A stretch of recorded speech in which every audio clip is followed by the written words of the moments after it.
In a world full of PlayStation showcases that people apparently don't like for some reason. That's right, you got Neon Pocket Dimension, baby. My name is Jacob. I'm here with Zaddy Supreme, Luke Shot First, aka Mr. Gage. Say hello. Howdy, how's it going? Yo, we are missing Miguel tonight. He is in London.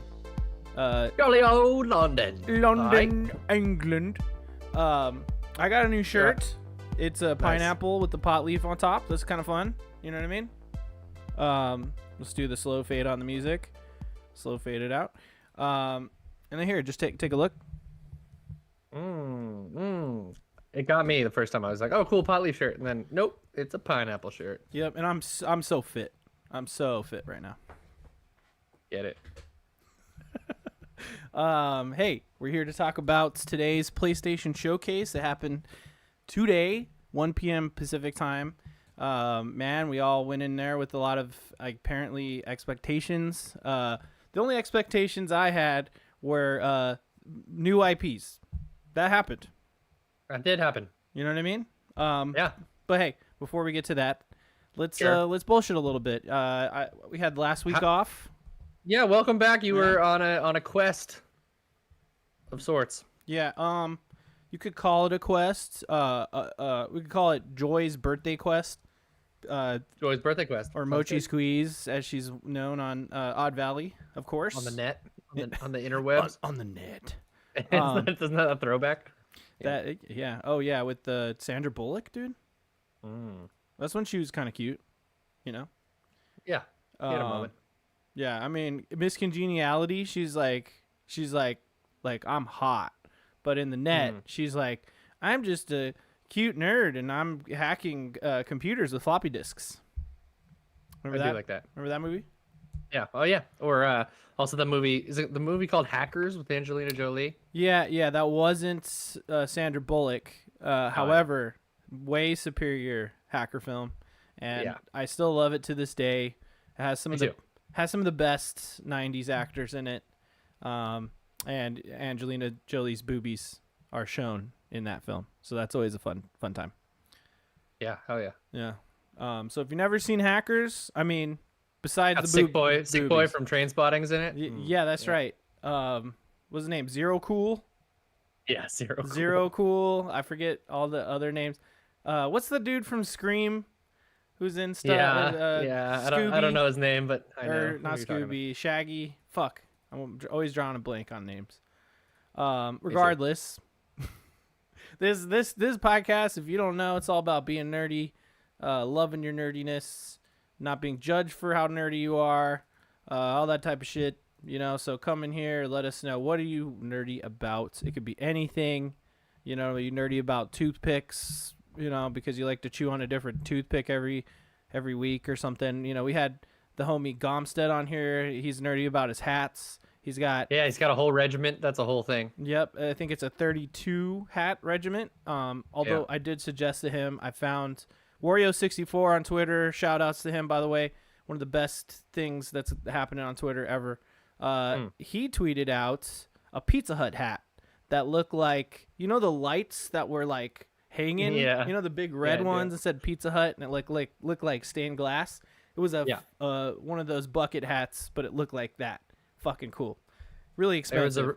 There was a really funny story of there was a guy on a podcast who was really he was trying to make like a home bar setup that looked exactly like a Pizza Hut like booth, and he ordered one of those lamps on from eBay on someone, and it came, but in the mail just completely shattered. No. And it was a whole ordeal, but it was a funny saga on that podcast. It was a good time. Fucking that sucks, dude.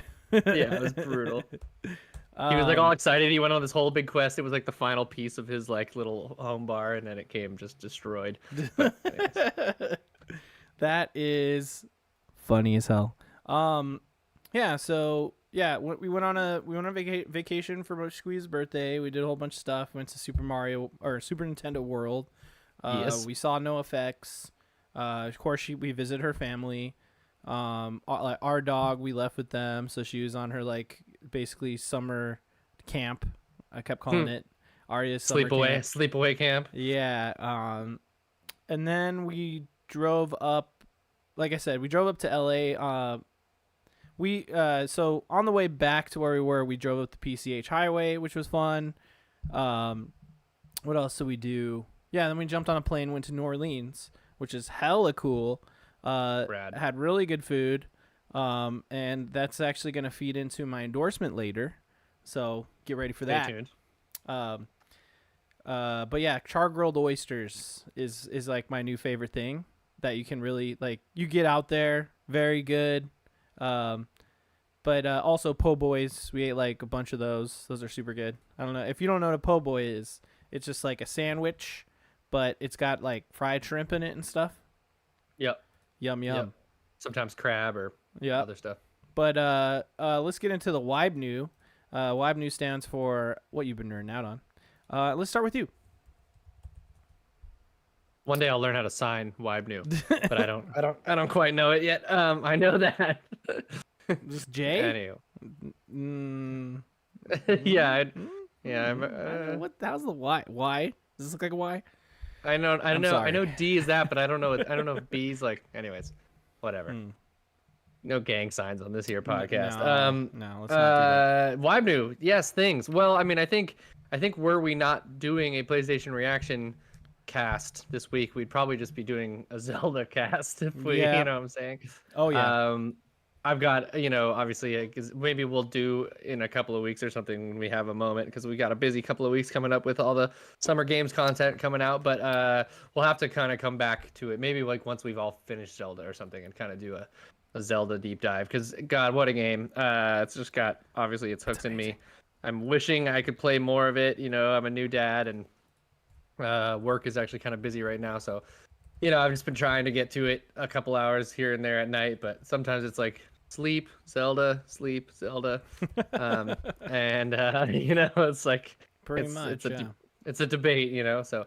But I'd say I'm probably about 20, maybe like 24 hours in, something like that. I haven't even done a temple yet. I'm just I'm just romping around the world, doing a bunch of shrines, finding some secret stuff. I did a whole big saga down in the underground. That was cool. So I did like I don't want to spoil anything yet, but like I did some stuff with the Yiga clan and that kind of thing. Yep. If you know Breath of the Wild. Yep. Yeah, that was cool. And I've just been kind of searching around, finding a bunch of the armors, because I like to play dress up in video games a lot. Just doing some sky stuff, like just exploring. I've just been like not limiting myself to any particular thing and just letting the world take me where it may. Cool. It's been really fun. It's awesome. Yeah. Same. On the trip, I had the Switch every second of downtime I had, because we left like the Friday that we left was the release date for Zelda. So of course I was playing Zelda the whole fucking time in handheld mode.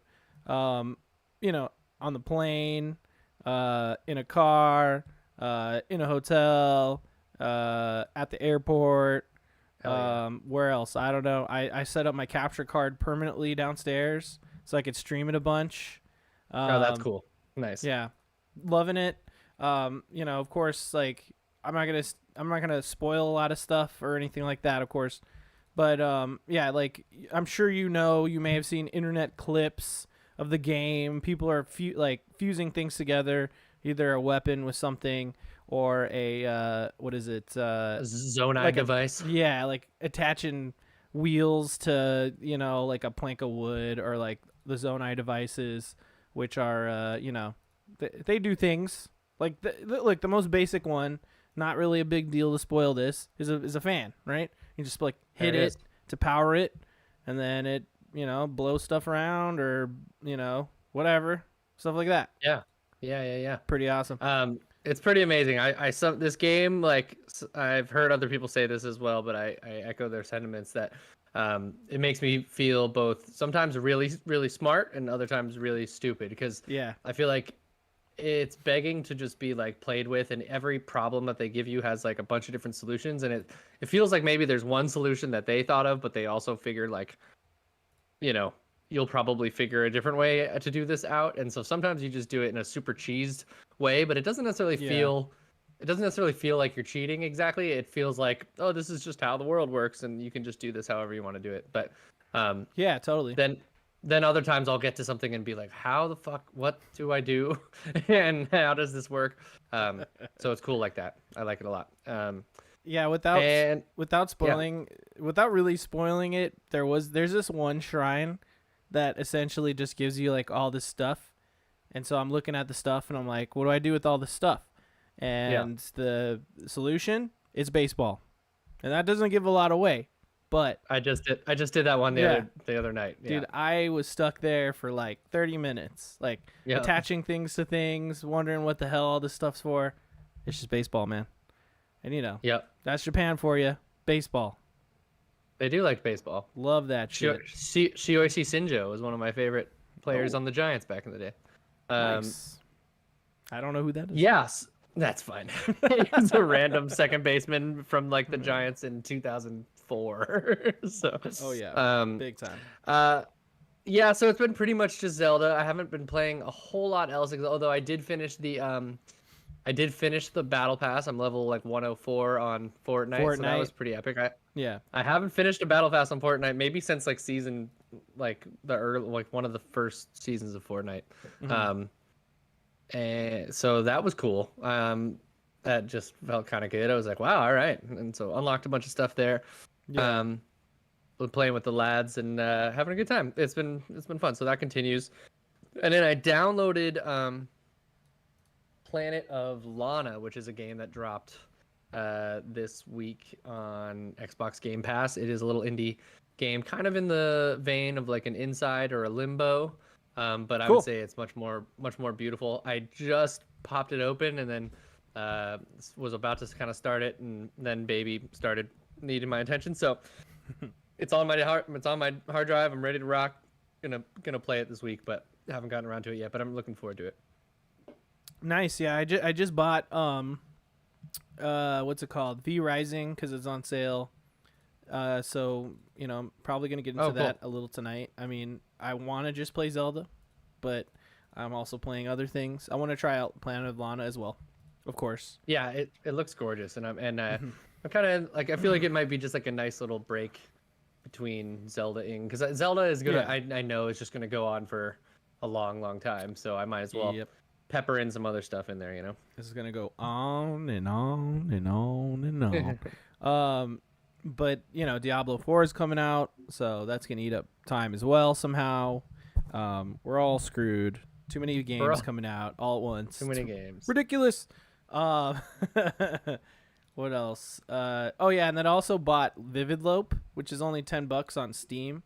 Was like I did a demo of it. I played a demo of it when there was like a demo event. I think it was last summer, or it could have been like the fall demo event on Steam or something like that. It wasn't like super long ago, I don't think, but it's pretty cool, man. It feels like a Sega Saturn like puzzle game, essentially. Cool. The music's awesome, and you just like have to walk on these like blocks, and it like changes the colors. You have to fill them all in, but if you step on the ones that are flipped over already, it like hurts you, so you gotta like do it in the right order, or you could like jump over stuff, and there's enemies and items and stuff. I don't know. I had a lot of fun with the demo, and I was like, it's $10, and I've been talking about Vivid Lope this whole time. I should probably just get it. So I got it. I'll probably stream all of that game as well. Cool. Hell yeah. Low tech, good times. I dig it. Yeah. Sometimes it's like it's just nice to have those little interstitial experiences. I like when I look back at my year and I'm like, oh yeah, like I played that little experience and loved it, even if it was only for a night or whatever. Yeah, like Superland. Sure. Remember that? I do. I never played it, but yep.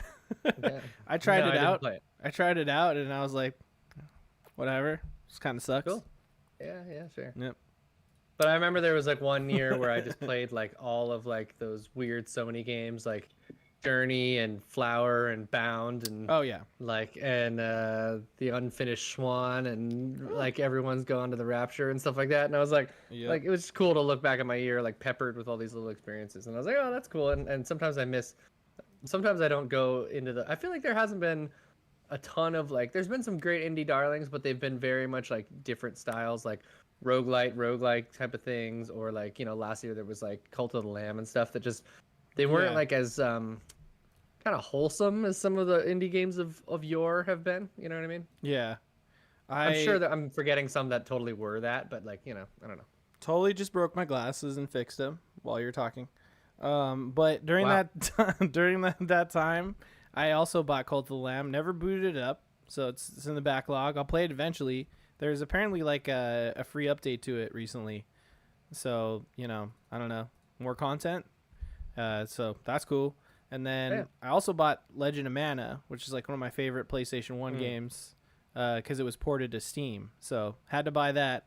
Haven't started that either ever. So yep, a lot of Backlogs games, abound. a lot of fun games. Diablo 2 Resurrected, gotta beat that one day. But then by the time, I mean, I cannot beat Diablo 2 before Diablo 4, especially because No like way. all I want to do is play Zelda. Yeah. So here we are. Yep. Go with the flow, man. Go with your gut with where the inspiration strikes. Yep. Oh, and I just realized the soundboard isn't up, so let's get that up. Okay. That's our wibe new, sir. Yeah. Sir. Yeah. We'll keep on moving. We'll do. For people who may want to hear us talk Zelda, and we certainly want to talk Zelda. We'll come back. We'll circle back Yeah. to it with a bigger fervor later down the line. Yeah, I know that we have an episode or two in between all these showcase episodes and shit that we're doing. Oh, yeah. So we could just kind of chit chat about games, and have some fun. And I hope this isn't too loud. That was nice. I like that. Still one of the best additions to the soundboard. Okay, Absolutely. so let's talk about what happened today and why it matters. And yeah, Let's do that. I did just disappear for a second there. That was kind of cool. Disappear Now, will my camera work? when it comes back. Yeah, will it work when I come back to it?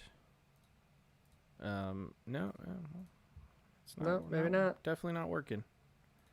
Whoa, the whoa. interdimensional. It's all right. This is what we're. This is. There I am. Well, there you are. Here I am. I think this is one of those days where I probably should have like restarted the computer after moving it upstairs. But hey, shit happens. It does indeed. Anyway, as you can see on our B-roll there, because I just already had it open, we are going to go through the PlayStation Showcase 2023. Yeah. Yes, indeed. A little bit about what's going on with it. Now, number one, usually these things are called PlayStation State of Plays, right? And I feel States of plays. right, and like a State of Play, right? Just like a Nintendo Direct, digital event, right? Show off the games. Not really like huge, but you get games in there. It's a lot of fun, right? Sometimes you get like the Resident Evil 4s or. Yeah. They've had deep dive state of plays like they did one on Last of Us 2 back when that was coming out, and so like there's some big news that comes out of them sometimes, but typically sort of in the same vein of Nintendo Directs, like they vary because of the size or whatever importance of the announcements seem to kind of be just really mixed, so they're kind of hard to predict. You know what I mean? Right, exactly. But then if you do what's called a showcase, right? According to everyone on the internet, that means it's bigger. It's bigger than a State of Play, right? It's more. I think certainly their first two know? PlayStation showcases as branded PlayStation showcases were filled with both the launch year PS5 and then just kind of like a whole slew of other PlayStation games back when, or like during just when some of their first parties were firing like on all cylinders. So I think everyone was just really looking at those two specific PlayStation showcases and feeling like, well, they only pull out the showcase name when it's elite level stuff. You know what I mean? Right, exactly. So there's, that expectation of something huge. Now, again, I feel like people on the internet really get into their expectations, especially when it comes to leaks and whatnot. Sure. I feel like that kind of feeds into this, but it's fair to say, hey, if you're branding it a certain thing, we expect it to be what the thing is branded as, right? I think that's fair to say, right? Yeah, it is. And then I think it's also just that with Sony, specifically right now with the way that they're positioned, and because of like the kind of lack of news that we've had from them. Like they didn't have one of these showcases last year, Yeah. and I think they only had one state of play last year, maybe two. Um, I think people were just kind of like, oh well, now is the time when we're going to hear about all of these things that have kind of been waiting in the wings. All of the um, games as a certain, not maybe not games as a service, live service type of games. Yeah. And then I figured people also just thought that we would get kind of the next chapter of PlayStation first party titles, you know? Right. So that leads into the showcase, Dun, dun, um, dun. which is, spoiler alerts, very disappointing according to everyone on the internet. Now, look, if I was to give this showcase a grade, I'd give it a 7 out of 10. Right? I think it'd be higher if we didn't have that lull of VR games, um, Yeah. and whatever else. What's it called? The movie trailer, right? Yes, the For GT. Gran Turismo, the movie, right? Which I just don't care about the movie. I mean, I'll watch it, and I'm not gonna go to the theaters for that. I'm not even going to the theaters for No. like Guardians 3, which is gonna be I'm sure that's an incredible film. You know what I mean? So I don't know. It was great. I enjoyed it. But Mhm. yeah, I think if other than the fact that we wanted to get out of the house and go on a movie date, I didn't necessarily need to see it in theaters either. So Right. yeah, So I'm definitely not seeing Gran Turismo in theaters. And no. also, I mean, I understand why you would put the trailer for the movie here in the showcase because you're like, it's a PlayStation thing, et cetera, et cetera. But like, the problem was there wasn't a lot of time left in the showcase. People thought like there might be a lot more going on, but no, Gran Turismo showed up, and that's kind of what's happening with this showcase. So let's break down every announcement here. Gage, do you have like the information about all these games in front of you?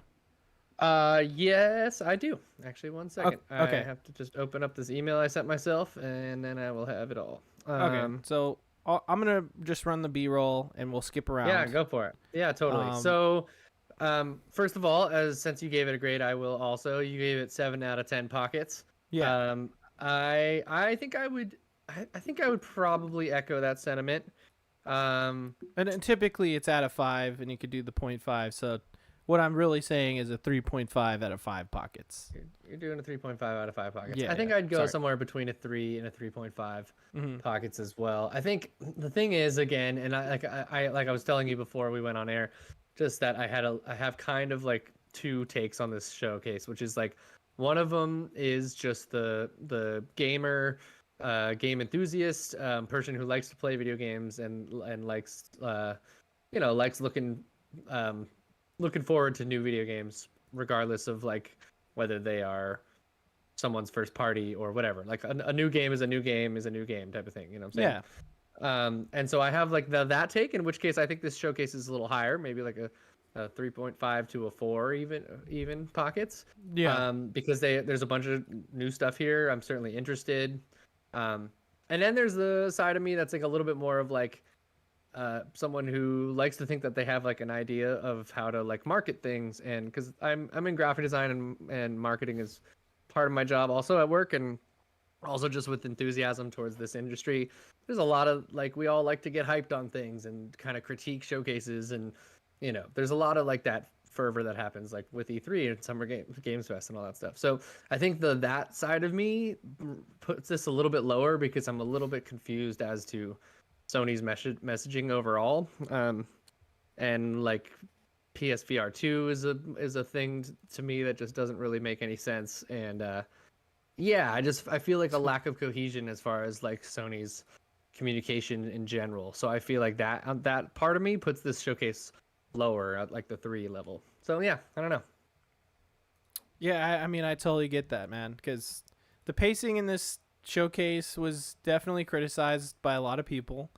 Yep. They were saying, "Oh, it's more like slow case." I Oh, heard that a lot. You know what I mean? yeah, Um, I think maybe the placement of some things were kind of right. weird, and also just like there's certain like I think one of the previous Sony showcases they also really didn't say a whole lot. They didn't have talking heads come out in between, or they didn't do developer dives or things like that. But I think this one, especially with so many like new projects and new studios that are recently acquired Sony studios, I felt like they could have done good to have a couple of developers out in front. Saying Right. like why is it important that they opened with Haven Studios like that? Because Jade Raymond is part of it, and like the whole no crunch culture that they're supposed to do in the super inclusive community and stuff. Like I know sometimes that stuff can bog showcases down, but it might have been Hmm. cool to like highlight like, yo, we have this new studio from this person who made BioShock, and it's this whole big thing. You know what I mean? Like, um, or wait, is she BioShock? She's ex? I I actually forget what don't she. know. I don't know where Yeah, she's Jade. from. I think she's. I might be wrong. I think she's either an ex BioShock creator, although that's Ken Levine too. Yeah, I don't I know. forget, but I look I it up. think maybe she's a Knights of the Old Republic person or something. She's a acclaimed video game developer for sure. She's worked on what? Um, well, it doesn't immediately show on Google, so that's cool. Assassin's Creed Oh, that's what it is. and She's Watch like Dogs. So the Ubisoft. yeah, she's like the Assassin's Creed person. That's That's it. right. Yeah, she's that lady. So Mm. interesting that she's doing like a shooter, like a co-op shooter, something like that. Yeah, Um, heist game, something like that. right. Um, so yeah, So yeah, I'll get into the announcements, but that was kind of our um, overall thought. my overall thought on it is I thought it was cool that they put like indie games in between bigger games to give them more of Yep. a, you know what I mean? Like, hey, you're watching it. Here's some indie games instead of like, here's the indie game corner. Everybody, Yeah. fucking Yeah. look at your phone for a sec. You know what I mean? So I like I was thinking that I was like, oh, that's cool. They're putting them, just inserting some indie games here and there. But like, I don't know. I feel like maybe that's one of the reasons why people didn't like it and said it was lackluster or like had weird pacing, because all the indie games that were shown were like very artsy, and it Yep. wasn't like showing any gameplay. My biggest problem with this showcase is just the fact that like the same thing that Xbox had a problem with a little, like not too long ago, like, well, maybe it was longer than Couple I thought, like showcases maybe ago. 6 years ago, 5 years ago. When they showed like like the first time they showed Everwild was it was also the Yeah. when they I don't know if it was the first time, but it's the time where they showed like Perfect Dark and Fable and a whole bunch of other games that were in development. It was just like CG trailers, and I feel like this showcase is very comparable to that, because that's what we got. We just got like a whole bunch of CG trailers of stuff, not a lot of gameplay, and like notoriously gamers hate that. We don't care Yep. about. Apparently, we don't care about a concept. We just want to see the gameplay. I mean, case in point is, um, Justice League, or not Justice League, Suicide Squad killed the Justice Oh League, yeah. right? Remember we saw so many CG trailers about that, and we're like, oh, that could be cool. But the second they showed gameplay, everyone was like, ooh, no, no, no, no, no, no, Yeah. no, Yeah. no. And It gives you a much better idea of like right, what, because it's so easy with hype, like CG stuff to just be like, oh yeah, that looks really rad. And then I feel like so much of the kind of like AA European studio stuff often is that way, where it's like yeah, they hire some epic outside studio to do like a blur level CG thing, and it's like, yeah. but it's kind of generic. And then you see the game, and you're like, oh yeah, it's They're really like, generic. the You know what I game mean? sucks. Yeah, the gameplay Yeah. looks not fun. And so that's where we are. We're like, we don't have a lot of that. Whereas in even State of Plays past, they'll show a CD trailer and then boom, it jumps right into gameplay, and that really hypes people up. And that did happen with a couple of announcements here. The ones that I'm most ecstatic about, and we'll get into those. Yeah. But like that's my criticism for this show is just like, hey, cool ideas, no game. There's no game there. It's just a video. Yeah, It's just watching a video. and I think especially I think especially because of where Sony is right now, there's so many questions that we have around their first party lineup, and all of the Right. studios that we know and love so much seemingly are in the middle of big projects that are unannounced. Because in the past, Sony has really been like that, the people who are like, we're gonna put those unicorn games out for you that might not be here for 3-4 years, but you're gonna Right. look for them, and then every time we have data plays or other showcases in between, you're going to hear about them and get new details. So I think people we're expecting this showcase to be that like, okay, here's the next phase of the MCU kind of thing. You know what I mean? Like, Yeah. I heard kind of But funnies talking about phases, and I just thought that was so fucking weird. Like, I mean, I think that's a very Tim I Geddes don't. thing to equate it Yeah, to. You know what I mean? yeah, I don't But I'm like more. that concept of let's call like a game release time period a phase. Like every dev is on a different cycle. You know what I mean? And so like Yeah, there's no yeah. phase, and I don't know. That's just a me thing.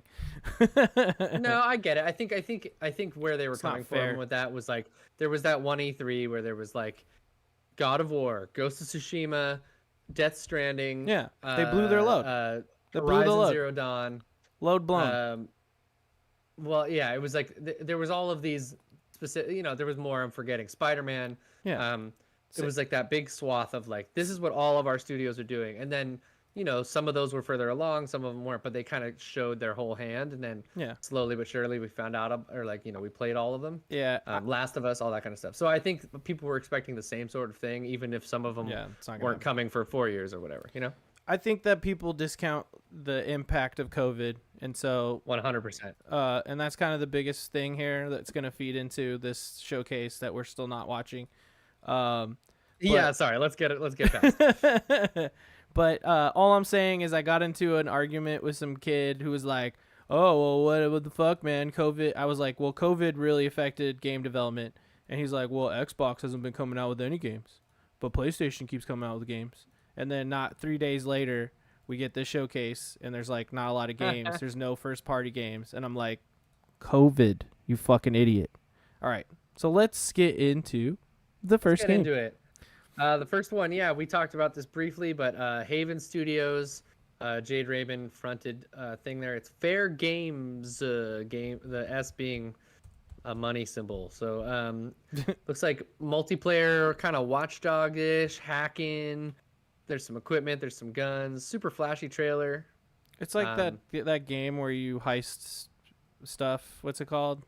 It's like on Steam. Grand Theft Auto 5? No, it's like that heist game. What the fuck is it called?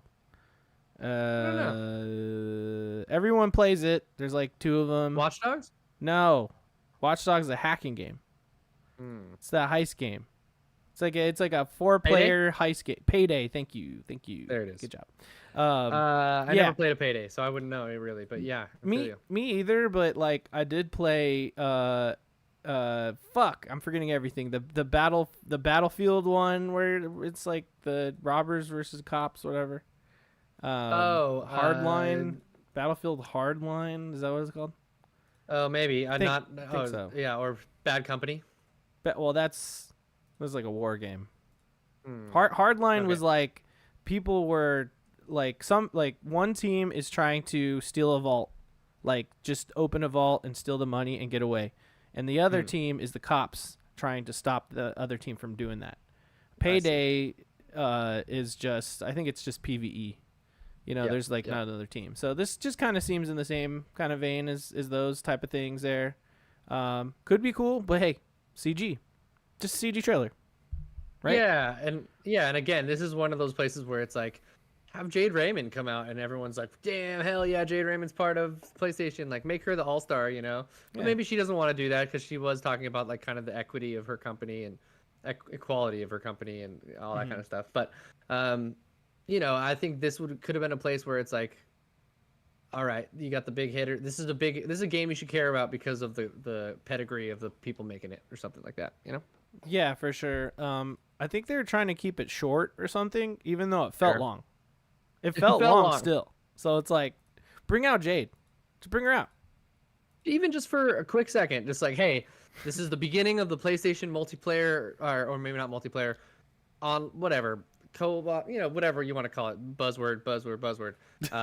We're so excited to have industry elite Jade Raymond working on a game that we're gonna know you're gonna love, and then say the year or something like that. I'm Jade Raymond, and this is Fair Games.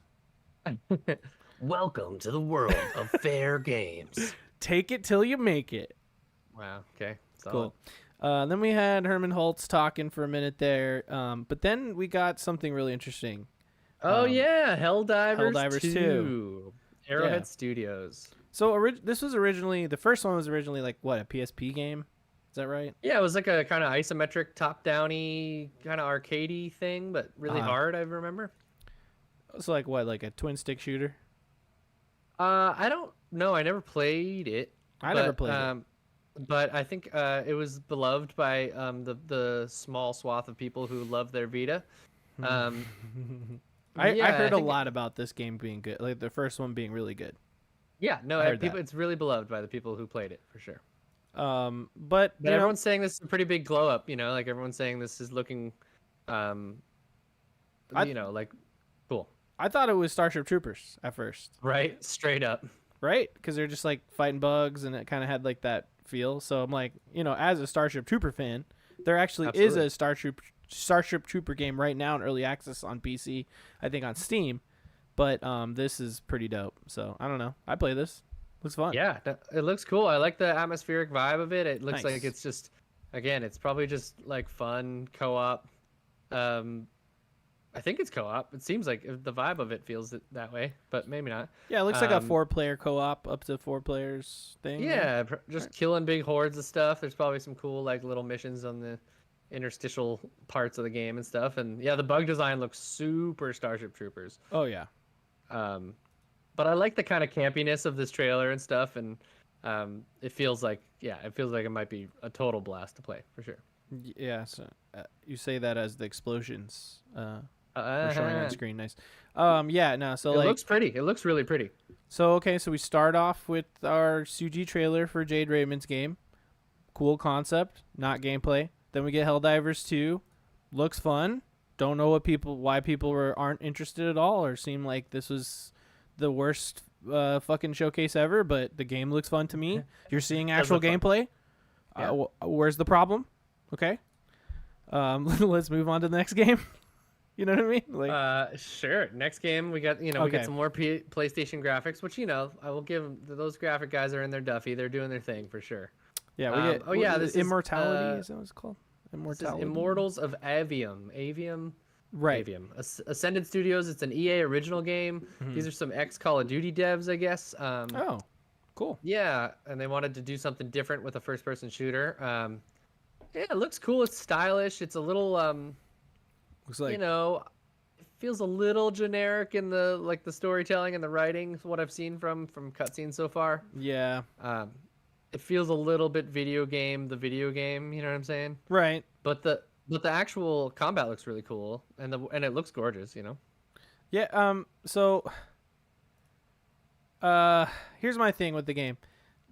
But even before this, there was like a much longer trailer that EA put out on their own, and it looked cool. I was like, oh yeah, this looks crazy. It kind of reminds me of Hexen.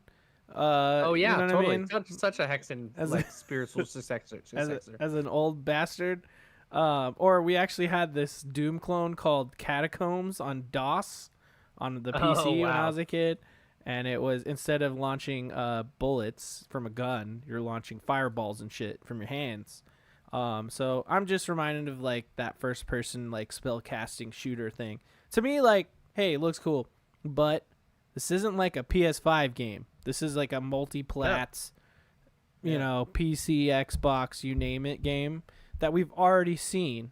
So, okay, the argument against the showcase, something we already know about. Who cares, right? Okay, I get that. But it does look cool. I'll play this. This is a game that Jacob would play, for sure. I'm Jacob. I also could like very much see this being something that comes to Game Pass or something like that. You know what I mean? Right. So there's a good chance that in those types of or even PS Plus. So there's in those types of circumstances, This could be a 6 out of 10 type of game, Yeah, 6 out of 10 that maybe you have a really good time with, and but it's reminding me a little bit of like the Immortal or not of the Forspoken kind of vibe with like the story and stuff. The cheese writing. Cheese and just the like it's future fantasy, like it doesn't quite know what it is, like it's like I don't know. It's a little underbaked for me, but it looks gorgeous and whatever. Hey, I'll play it. I'll take one for the team. Man. Throw up those 5-minute gamers in the chat. You know what I'm saying? We'll do a 5-minute gamer of this shit. That's for sure. Actually, that's actually a great idea. Yeah. That's a great idea. Let's see how far we can get into the game. Skip all the cutscenes. Get right into the gameplay. Probably have Singer Bro one. was saying before when we were talking about that it was Hardline that you were talking about. Yeah, I Hardline. think and can confirm that the game is fun as hell. So. No, he was talking about Helldivers 2. About fun as hell. Yeah. Nice. Cool. So okay, cool. On to the next one. That is the Mortals of Avium. Next, we have 505 Games. The One More Level is the developer. And hot damn, I'm so excited for this. Ghost Runner 2. Okay, disclaimer again, not a PS5 game. And when I say not a PS5 game, I mean not an exclusive PS5, PlayStation Studios, first player, or what is it, single player, over the shoulder, right? Yeah. PlayStation 5 game. This is a game on PC, Xbox, PlayStation 5 as well. Yep. So, and, hot damn, I'm really excited. I want to play the fuck out of this. I haven't actually played the first one because I kind of had a misconception about it. Actually, I thought it was much more of like a roguelike and like I heard it was excruciatingly hard. But then I had someone describe it to me as like Mirror's Edge with good combat, and I was like, "Oh, that makes sense." Well, that's like my favorite shit ever, and so I'll one day maybe I'll play it, but maybe I'll just wait for the second one because it looks dope as fuck. So don't know if you have Prime or whatever, but I'm about to plug Prime. Like Amazon needs help right now with their plugs, but with Prime Gaming, you can unlock, like, you get like free stuff. Like, totally. Most people are thinking, oh, it's just skins or like currency in a fucking free-to-play game or whatever. No, dude. Yeah. Amazon Games is giving free games away as well on their platform, straight up in there as well. I've gotten a lot of Neo Geo games from there that I love. Cool. Like all sorts of Metal Slug games, Twinkle Star Sprites, bro. You don't know about that shit? That shit's amazing. Guess what was in there one day? Ghost Runner. Hell yeah. The first one. So I own it. So I want to play it. I have never even touched it. So I'm gonna have to get into that. But this one looks cool. The new thing about it seems to be the motorcycle, kind of adding a little more variety to the movement instead of just like running, jumping, ninja stuff. So immensely interested in this one. Probably play it on console so I can get that game in 4K. There you go. Yeah, the style of it is just, it's so rad. It just oozes cyberpunk style, and I'm about it. I'm gonna jump into this one for sure if I don't check out the first one. 2023. Another criticism for the showcase: a lot of just 2023. No hard dates really. A few hard dates.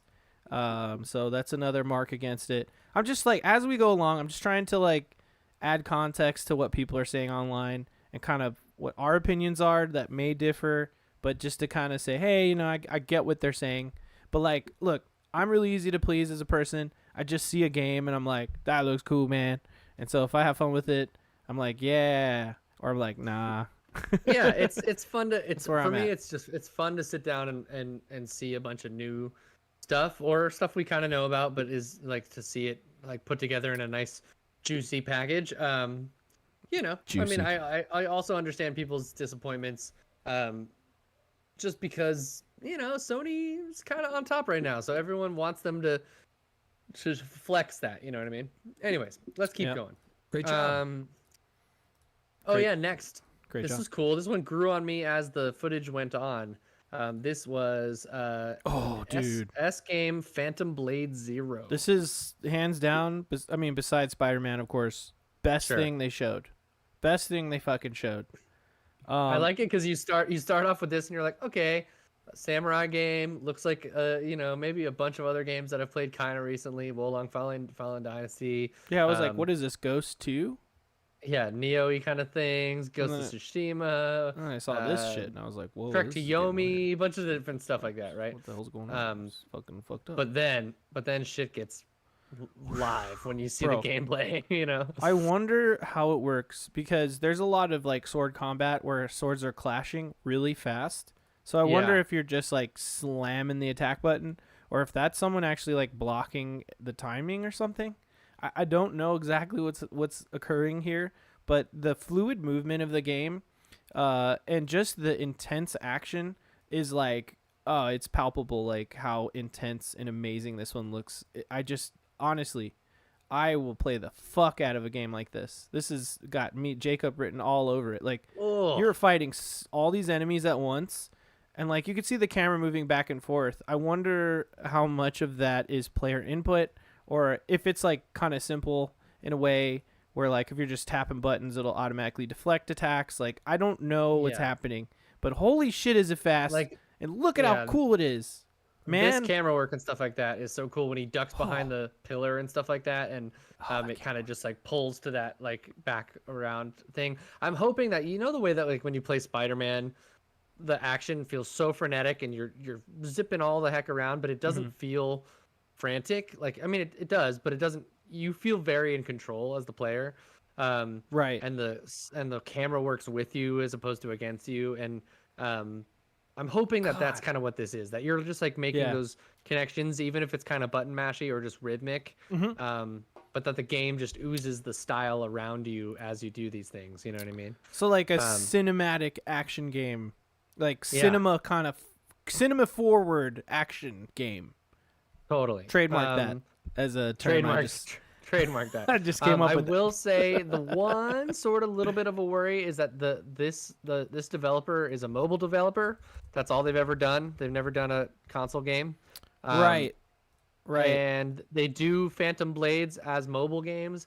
I think they're kind of like Infinity Blade likes, where you swipe different directions and parry that way and stuff like that. Okay. But I don't know if they could take a lot of that kind of stuff and translate it into the console space, and it looks gorgeous. So I don't know. Yeah. I have faith. Maybe if like, okay, they've done really good things.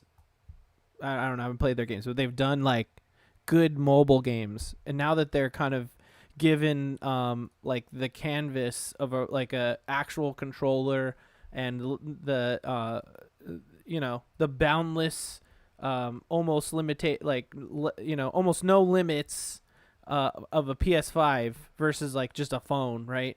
That they can actually shine with their game dev. Or if it's like going to just be like an on rails type of experience. In which case, like, okay, that could be a turn off to like a Dark Souls fan, or a Soulsborne fan. Or it could just be like, hey, that's a lot of fun. Like, it's almost like playing Journey, right? A walking sim. This is like an on rails action sim.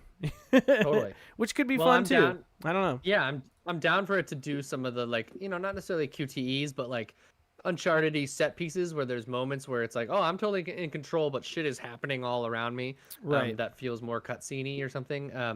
OXO Cherry in the chat says, this one really counts on playability to me. If it's difficult, combos might turn me off a bit, but cinematically it looks really cool though. I feel that. I Yeah. think like this could be more Souls-like-y, could be more like Ninja Gaiden-y. Or it might be something completely different. So I'm about it. I'm definitely interested in this. I It's just a highlight for me. put that shit in my hands. In my hands. All right. Yeah, that was a standout. Like, besides Spider-Man, Phantom Blade Zero is number 2 on my list. This one went on my GG app list of most anticipated games. You know what, dude? We needed to get. I'll put in a Nightbot command just for your GG like profile, so we can GG it out every time. One day I'm pining. I'm gonna try and get GG app to sponsor us one day. That's gonna happen. Bro, I'm down. That guy's cool. He is cool. Let's jump into the next game, which to me another yeah. standout. I loved Journey. I like Oxenfree. Like walking sims can be really fun. This one is more than a walking sim, man. It's invoking the skateboarder badassery of a game like Skate or Tony Hawk. Only you're on a fucking sword. It's pretty tight. Yeah, you ride a sword through a mystic dune-like desert. This is Giant Squid Studios. They've also done Abzu and Sky. Is that what the game is called? I forget what it's called. Oh yeah. I downloaded that and played a little bit when I was like super high one day. It was funny. Yeah. I was like, whoa, dude, you can fly, bro. You can fucking fly through the but clouds, man. this is called Sword of the Sea. Sorry, it's hard to say. Sword of the Ski Free. But look, dolphins, whales floating in the air. That's cool stuff. Pretty sweet. I mean, look, okay, so we've been through the showcase. This is 13, 14 minutes in. So far everything's cool, right? I don't have any negatives, like, beside I'm pointing out the little negatives here and there, right? But still, like, some great things in here. Like, what, this game doesn't interest you, internet? You're not interested in this? This isn't cool to you? Interested. I just don't get it. I don't get it. Yeah, no, I'm hyped on this for sure, and it's cool to see that studio come back to do something for PlayStation. Something interesting, something creative, man. Look at that. Yeah, he's in the air. He's sick. He's actually doing tricks and stuff too, and there's that half pipe. I mean, come on now, it looks rad. He's doing a tricky nose grab, flippy. I don't know, what do you call him? Like a McTwist, a flippy McTwist.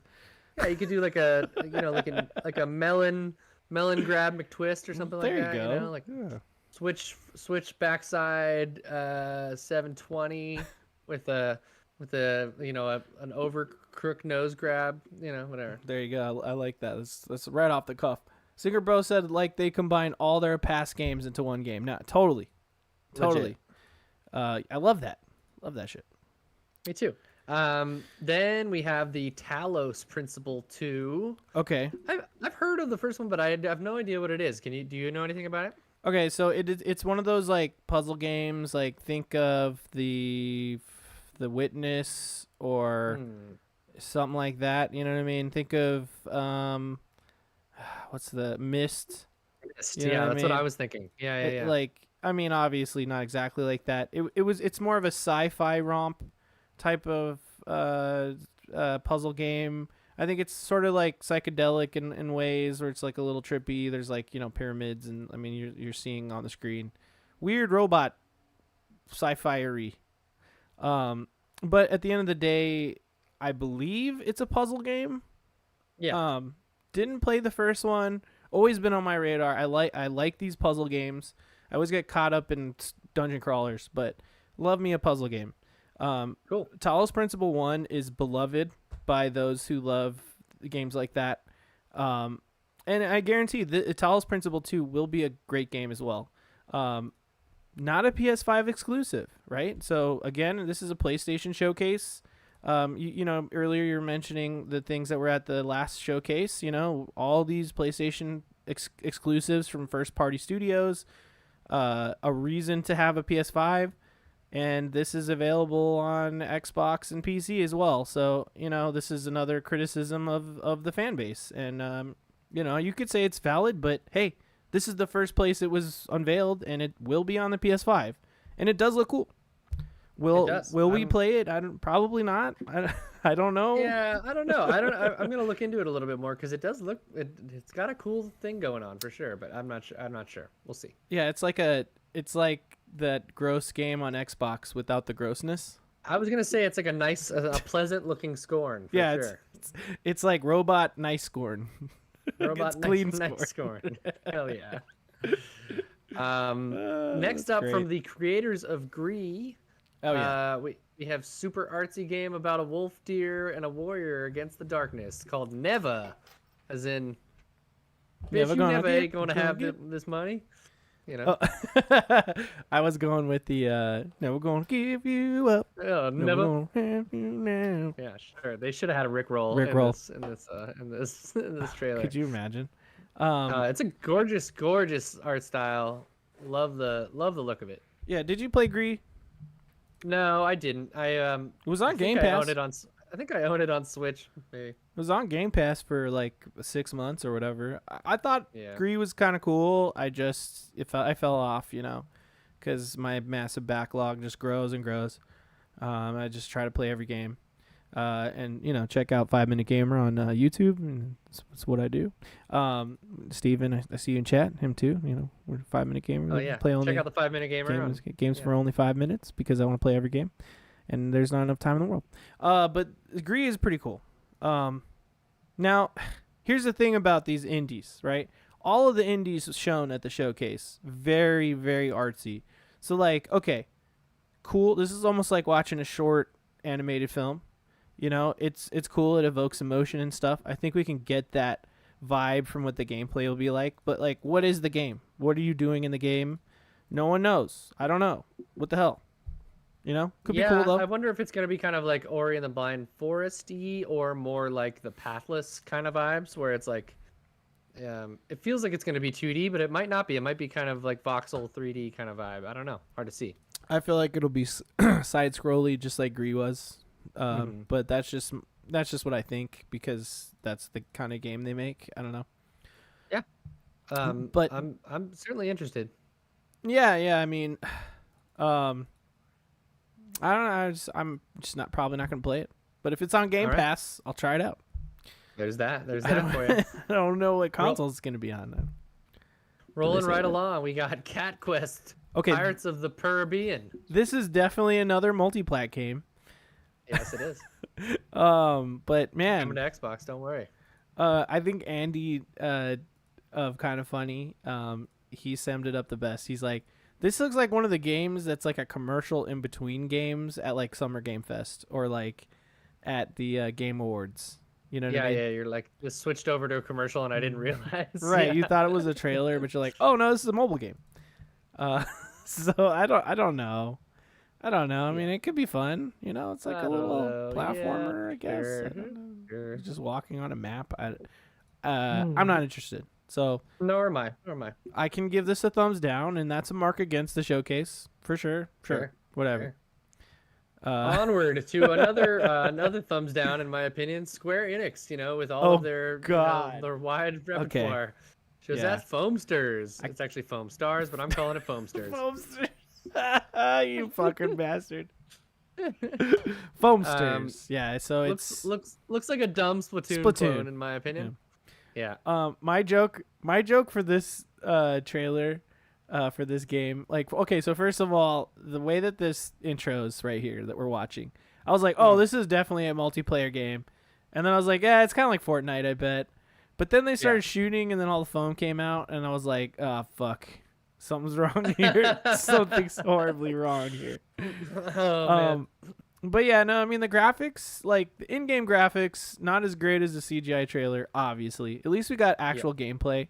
But my take for this is like, yo, why does the foam cover up the textures? Like, the foam textures are worse than the game textures. They're so bad. It's like, you know, the good textures are there. They're just buried under the foam. So it's like, I almost don't want to shoot anyone because I want to see the cool floor. Exactly, and it's like, the foam just makes it like look like a game made in dreams all of a sudden. Exactly. As opposed to, Yeah. So I don't know. Maybe it's fun, but like, what makes the foam interesting is that it like creates like geography, essentially, geometry. Yeah. So like, you're changing the battlefield. So like, that's kind of interesting, I guess. It's like makes the battlefield more dynamic.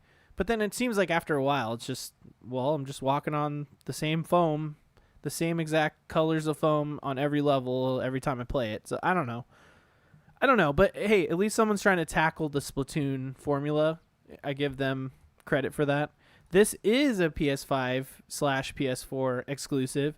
Unfortunately.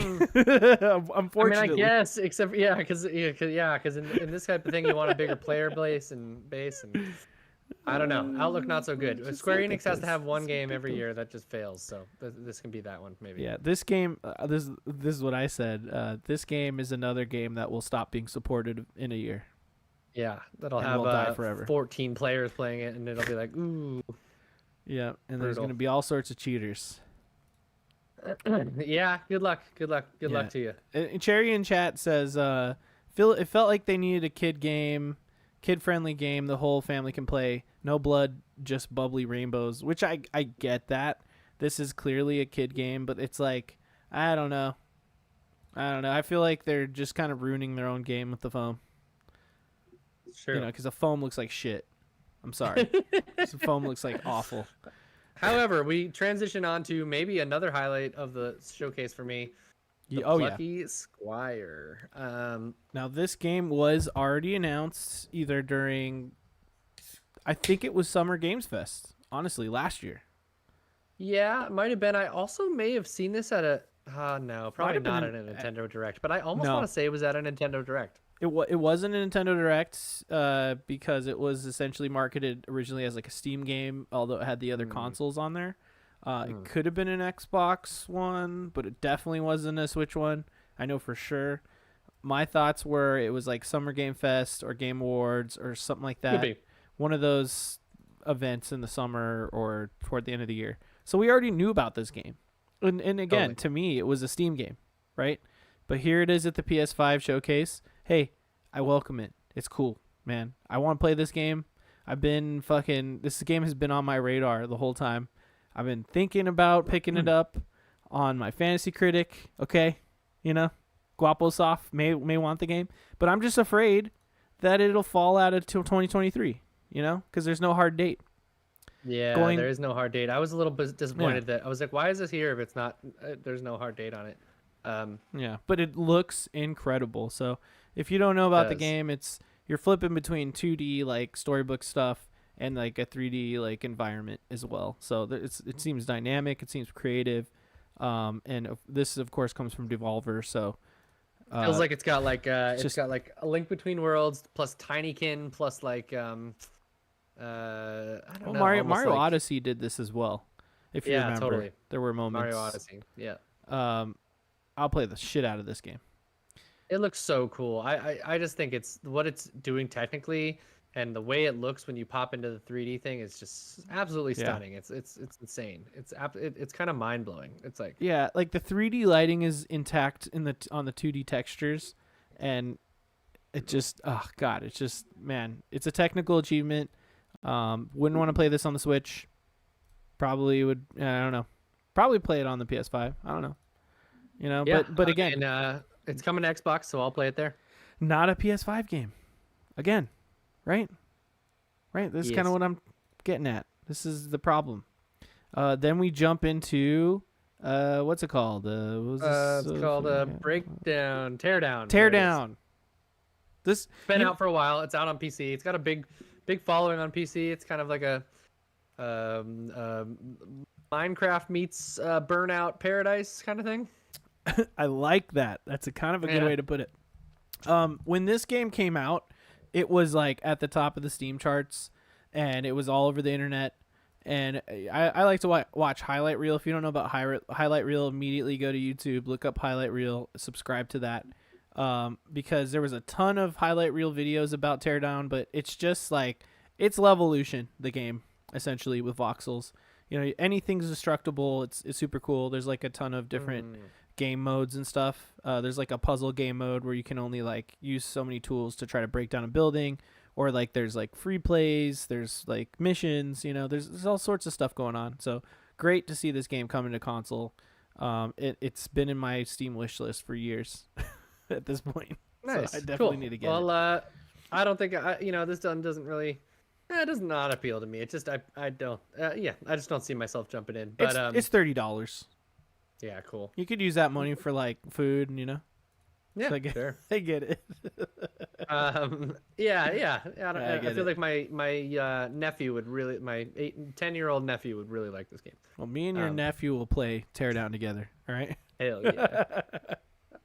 All right. What's and next? then next from this is a little, again, this is kind of one of those things where it's like the Oh my showcase God. had a weird kind of pacing to it, because to Yeah. go from that to this, it's like, all right. So it was so Here you funny go. because like Greg Miller made a joke that like, oh, we're gonna get an Ant-Man announcement or something, and then this started with ants, and we're like, is it fucking Ant-Man, dude? Ant-Man VR, yeah, or what? Definitely not Ant-Man. So you're just going through this like jungle or whatever, and all these animals doing things, and then who do we see but that motherfucking Solid Snake guy, or not Actually, Solid this Snake? is it's- Naked it's Snake Naked from Snake. Snake It's Eater. one of the snakes. I don't know. One of the snakes. So full disclosure, never played Metal Gear Solid 3. Me neither. I've only beaten Metal Gear Solid 1 and 4. So I'm sorry, internet, but that's the truth. I'm I don't know gonna tell why. you right now. I Don't know why. rented Metal Gear Solid Twin Snakes on the GameCube. Nice. I popped that shit in. It was way too hard for me at like the age 12 or 13, whatever I was. Yeah. And I returned it back later that day, got a different game, never played one again. So I am completely blind on Metal Gear, but everyone loves it. So there's some cool stuff in this trailer for Easter eggs for people.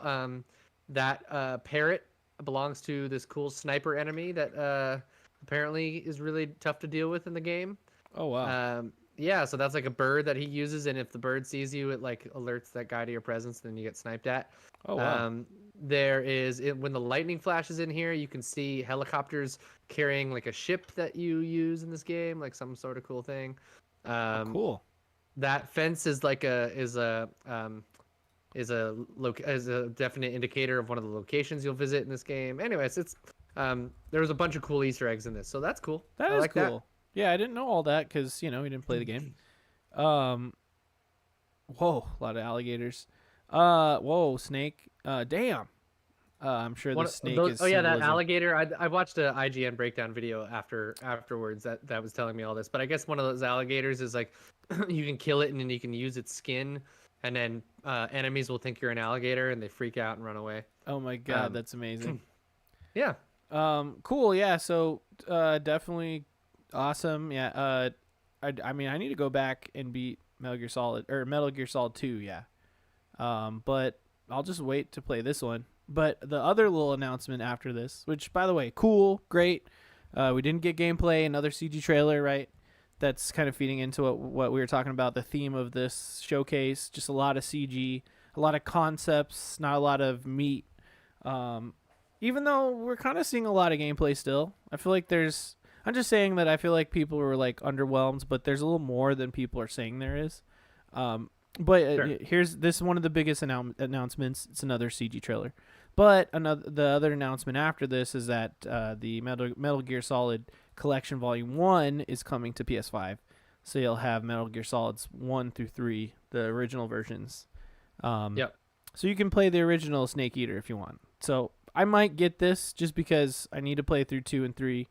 I always wanted to kind of play through all the Metal Gear games.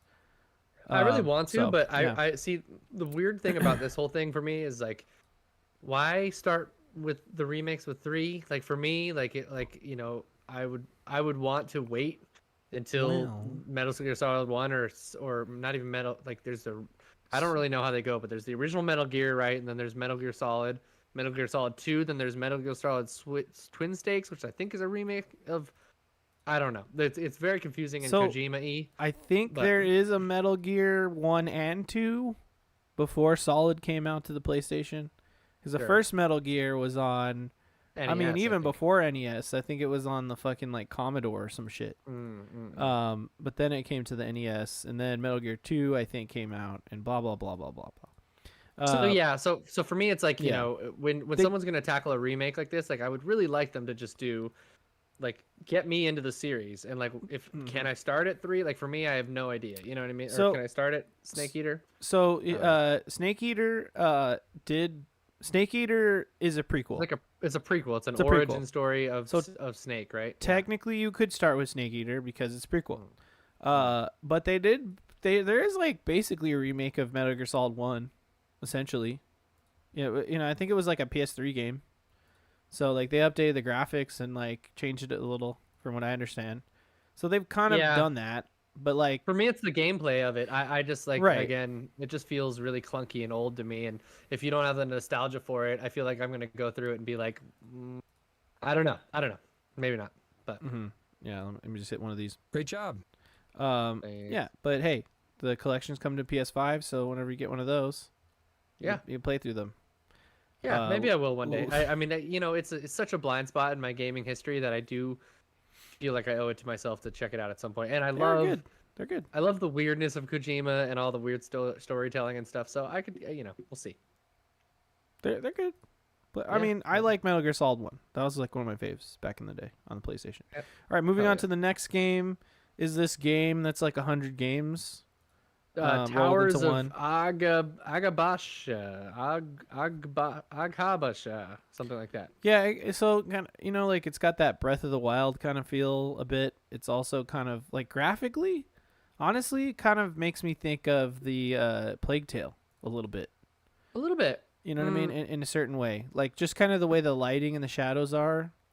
and the Yeah, way it's that got like some the like movement is, like the rendering. I don't know why. It kind of makes me feel like an Asobo game slightly. yeah, not stylistically necessarily, but No. it's got a bit of like a Valheim thing to it too. Yeah. It looks like there's some base building mixed with like Right. yeah, like you said, Breath of the Wild mixed with like some Fortnite things mixed with Hmm. um Avatar for sure. So Even yeah, this is a game I would play. I think it's a Let's put it survival that way. game. I think Yeah. maybe. If it's a survival, you guys know I like survival games. All right. Yeah, I do too. So I would play this. Graphically, it does look good. Um, could be fun. I don't know. It'd be totally fun if it It's another game that we saw that's not just CG trailer. It's actual gameplay, right? So everybody Do who's that, saying yeah. whatever, well, here's another game. It's just that they don't care. They're like, meh.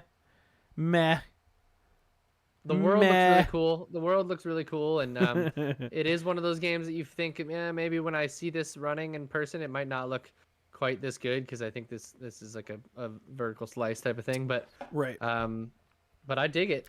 I think if it pans out as a good survival game, I might be totally for it. Yeah, dude. I mean, it might not be the best game ever on PS5, but like someone like me, I could see myself playing this. Yeah, So hell yeah. I saw it as a win. I was like, that's kind of cool. You know, I haven't heard of Dreamlit Games. Not sure who the dev is, but there's a lot going on. But again, it like I guess what I'm saying with the Asobo comparison, it's just got kind of a double A kind of vibe to it. 100%. Yeah. You know what I mean? Yeah. But like it still looks good.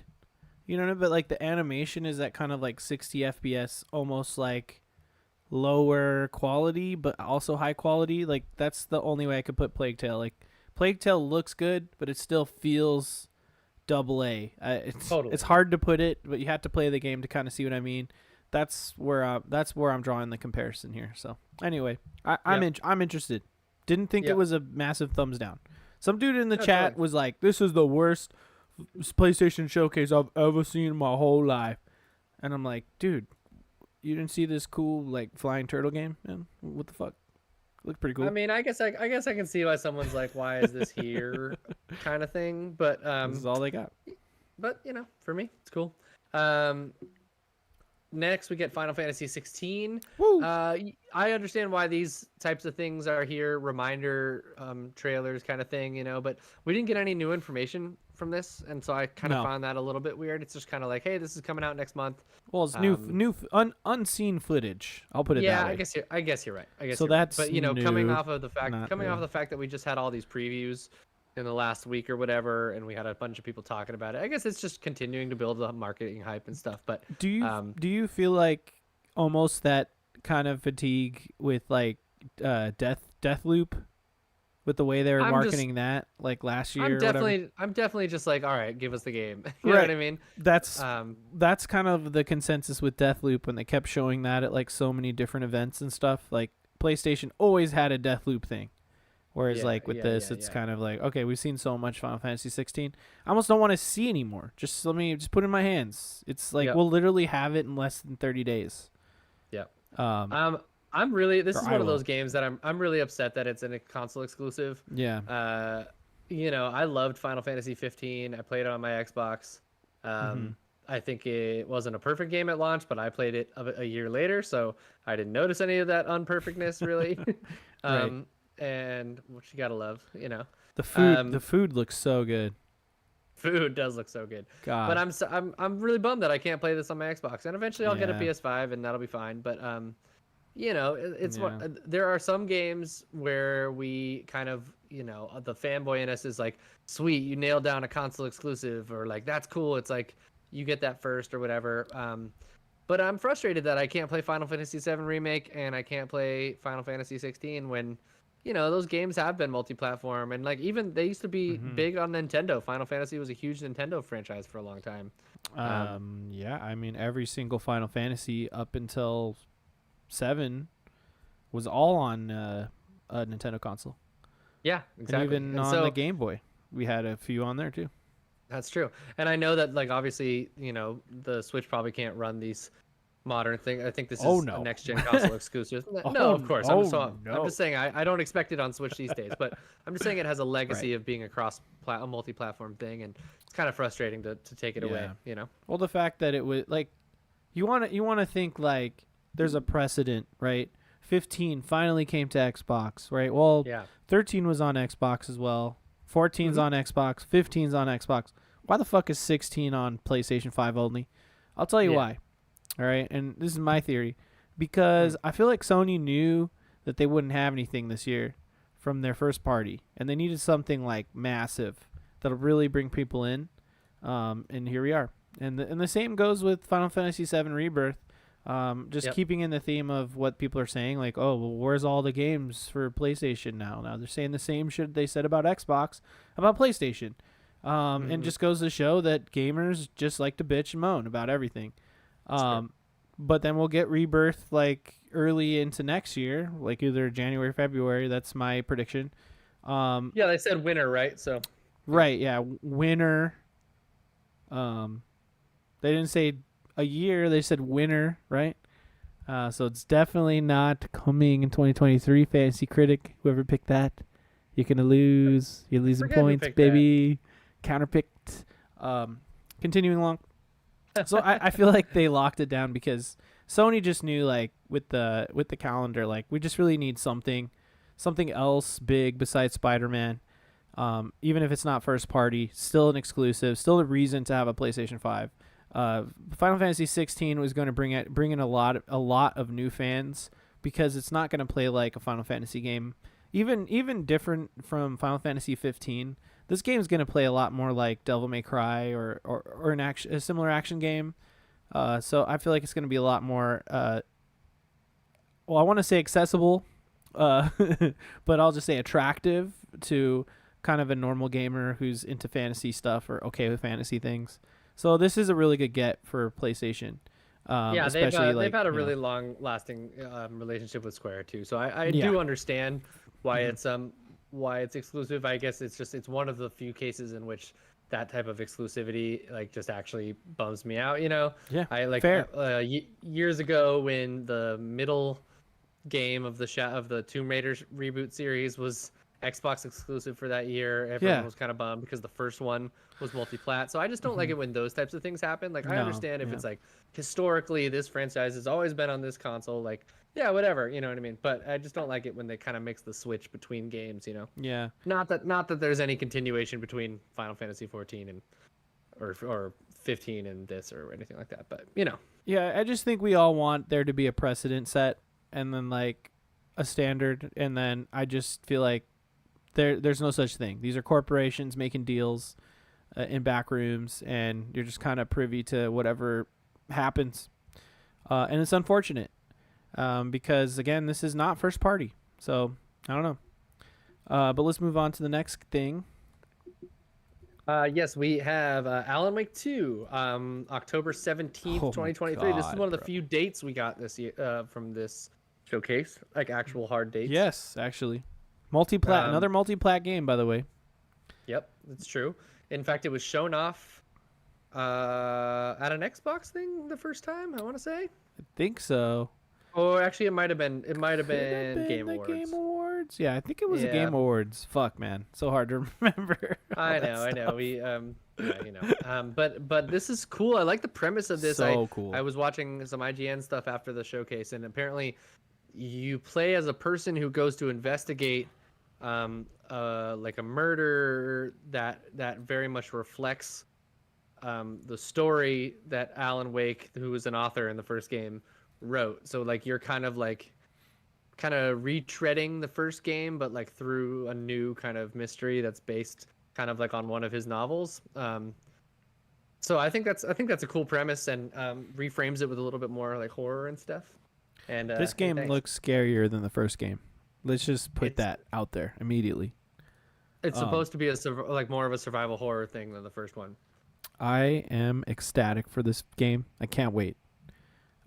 Cool that, I mean, hey, it is what it is, but multi-plat, et cetera, et cetera. Cool ass game. I don't care. I'm stoked. You know, Yeah, I it's love not the vibe of it, and after playing Control, you know? I think Remedy is has become one of my most anticipated Yeah. development studios. It's one of the best game devs we have at the moment. Until they fuck up and see Project Red or something, and then they'll be in the doghouse, and then we'll just keep on going with this cycle of trusting in a dev, and then they do something stupid. But look, I have faith in Remedy. This game's gonna be amazing.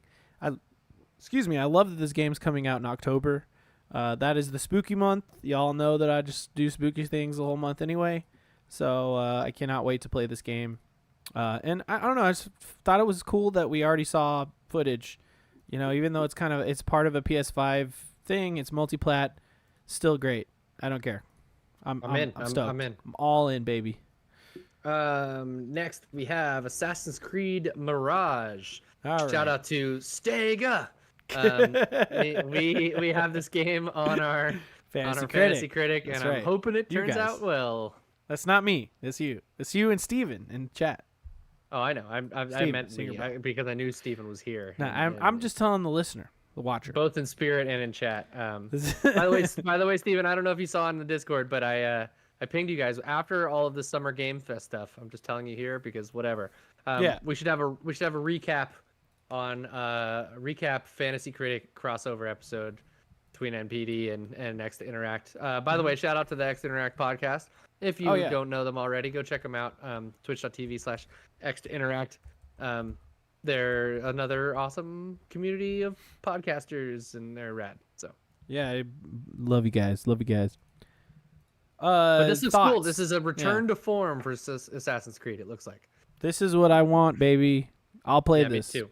I will play this. This is the type of shit I've been waiting for. I'm hopeful that it's got a cool blend of I like the combat from the most recent Assassin's Creed. The little bit more methodical kind of RPG style combat that they've been doing. Almost Soulsian, Almost Soulsian but a little bit more forgiving maybe. Yeah. A little quicker and all that kind of stuff. Right. But mixed with the old kind of parkouring focus and the more linear thing, super down. Yeah, man. I mean, to me, this game just straight up says hey, you remember Assassin's Creed 1? Yeah, we're kind of redoing it. Yeah, we're pretty much redoing it. That's the vibes I get, and I'm fucking down, baby. This looks like fun to me. I'll play it. Everybody else seemed to not give a fuck about it. They said, meh. But hey, I'm looking at this. I'm saying, this looks cool. Smaller experience. Could get it done. You could finish it. Yeah. We got another hard date right there, October 12th. Yeah, with being a new dad and stuff like that, but even before I had a kid, honestly, just looking at Assassin's Creed Valhalla and the fact that it's the main campaign is 89 plus hours, plus there's 9 DLCs that are all 40 plus hours, plus there's so much of it is just bloated Ubisoft check mark stuff. I'm they're just getting way too big for me these days. Yeah. I remember Assassin's Creed Odyssey. I felt like I was done with that game 6 times, and I was like, "Wait, that's not the end of the story." And yeah, it was just I don't know. Yeah, I like this. I bought Valhalla when I got the Series X. There was a problem, a save glitch, so I kept I kept losing progress, hours of progress. Never came back to it. Never. Then I heard it was the game that never ends, and I was like, ooh, yikes. So I don't know. But I like the gameplay of it. I think they've done some cooler stuff with the stories even. It's fun. I think the characters have been cool, but just daunting. I don't know. Daunting. Yeah. This, I think I can play through it, and then I'm like, that was cool. Yeah. Yeah. Awesome. 20 hours? Sure, let's do it. Whatever. That's cool. Fuck yeah.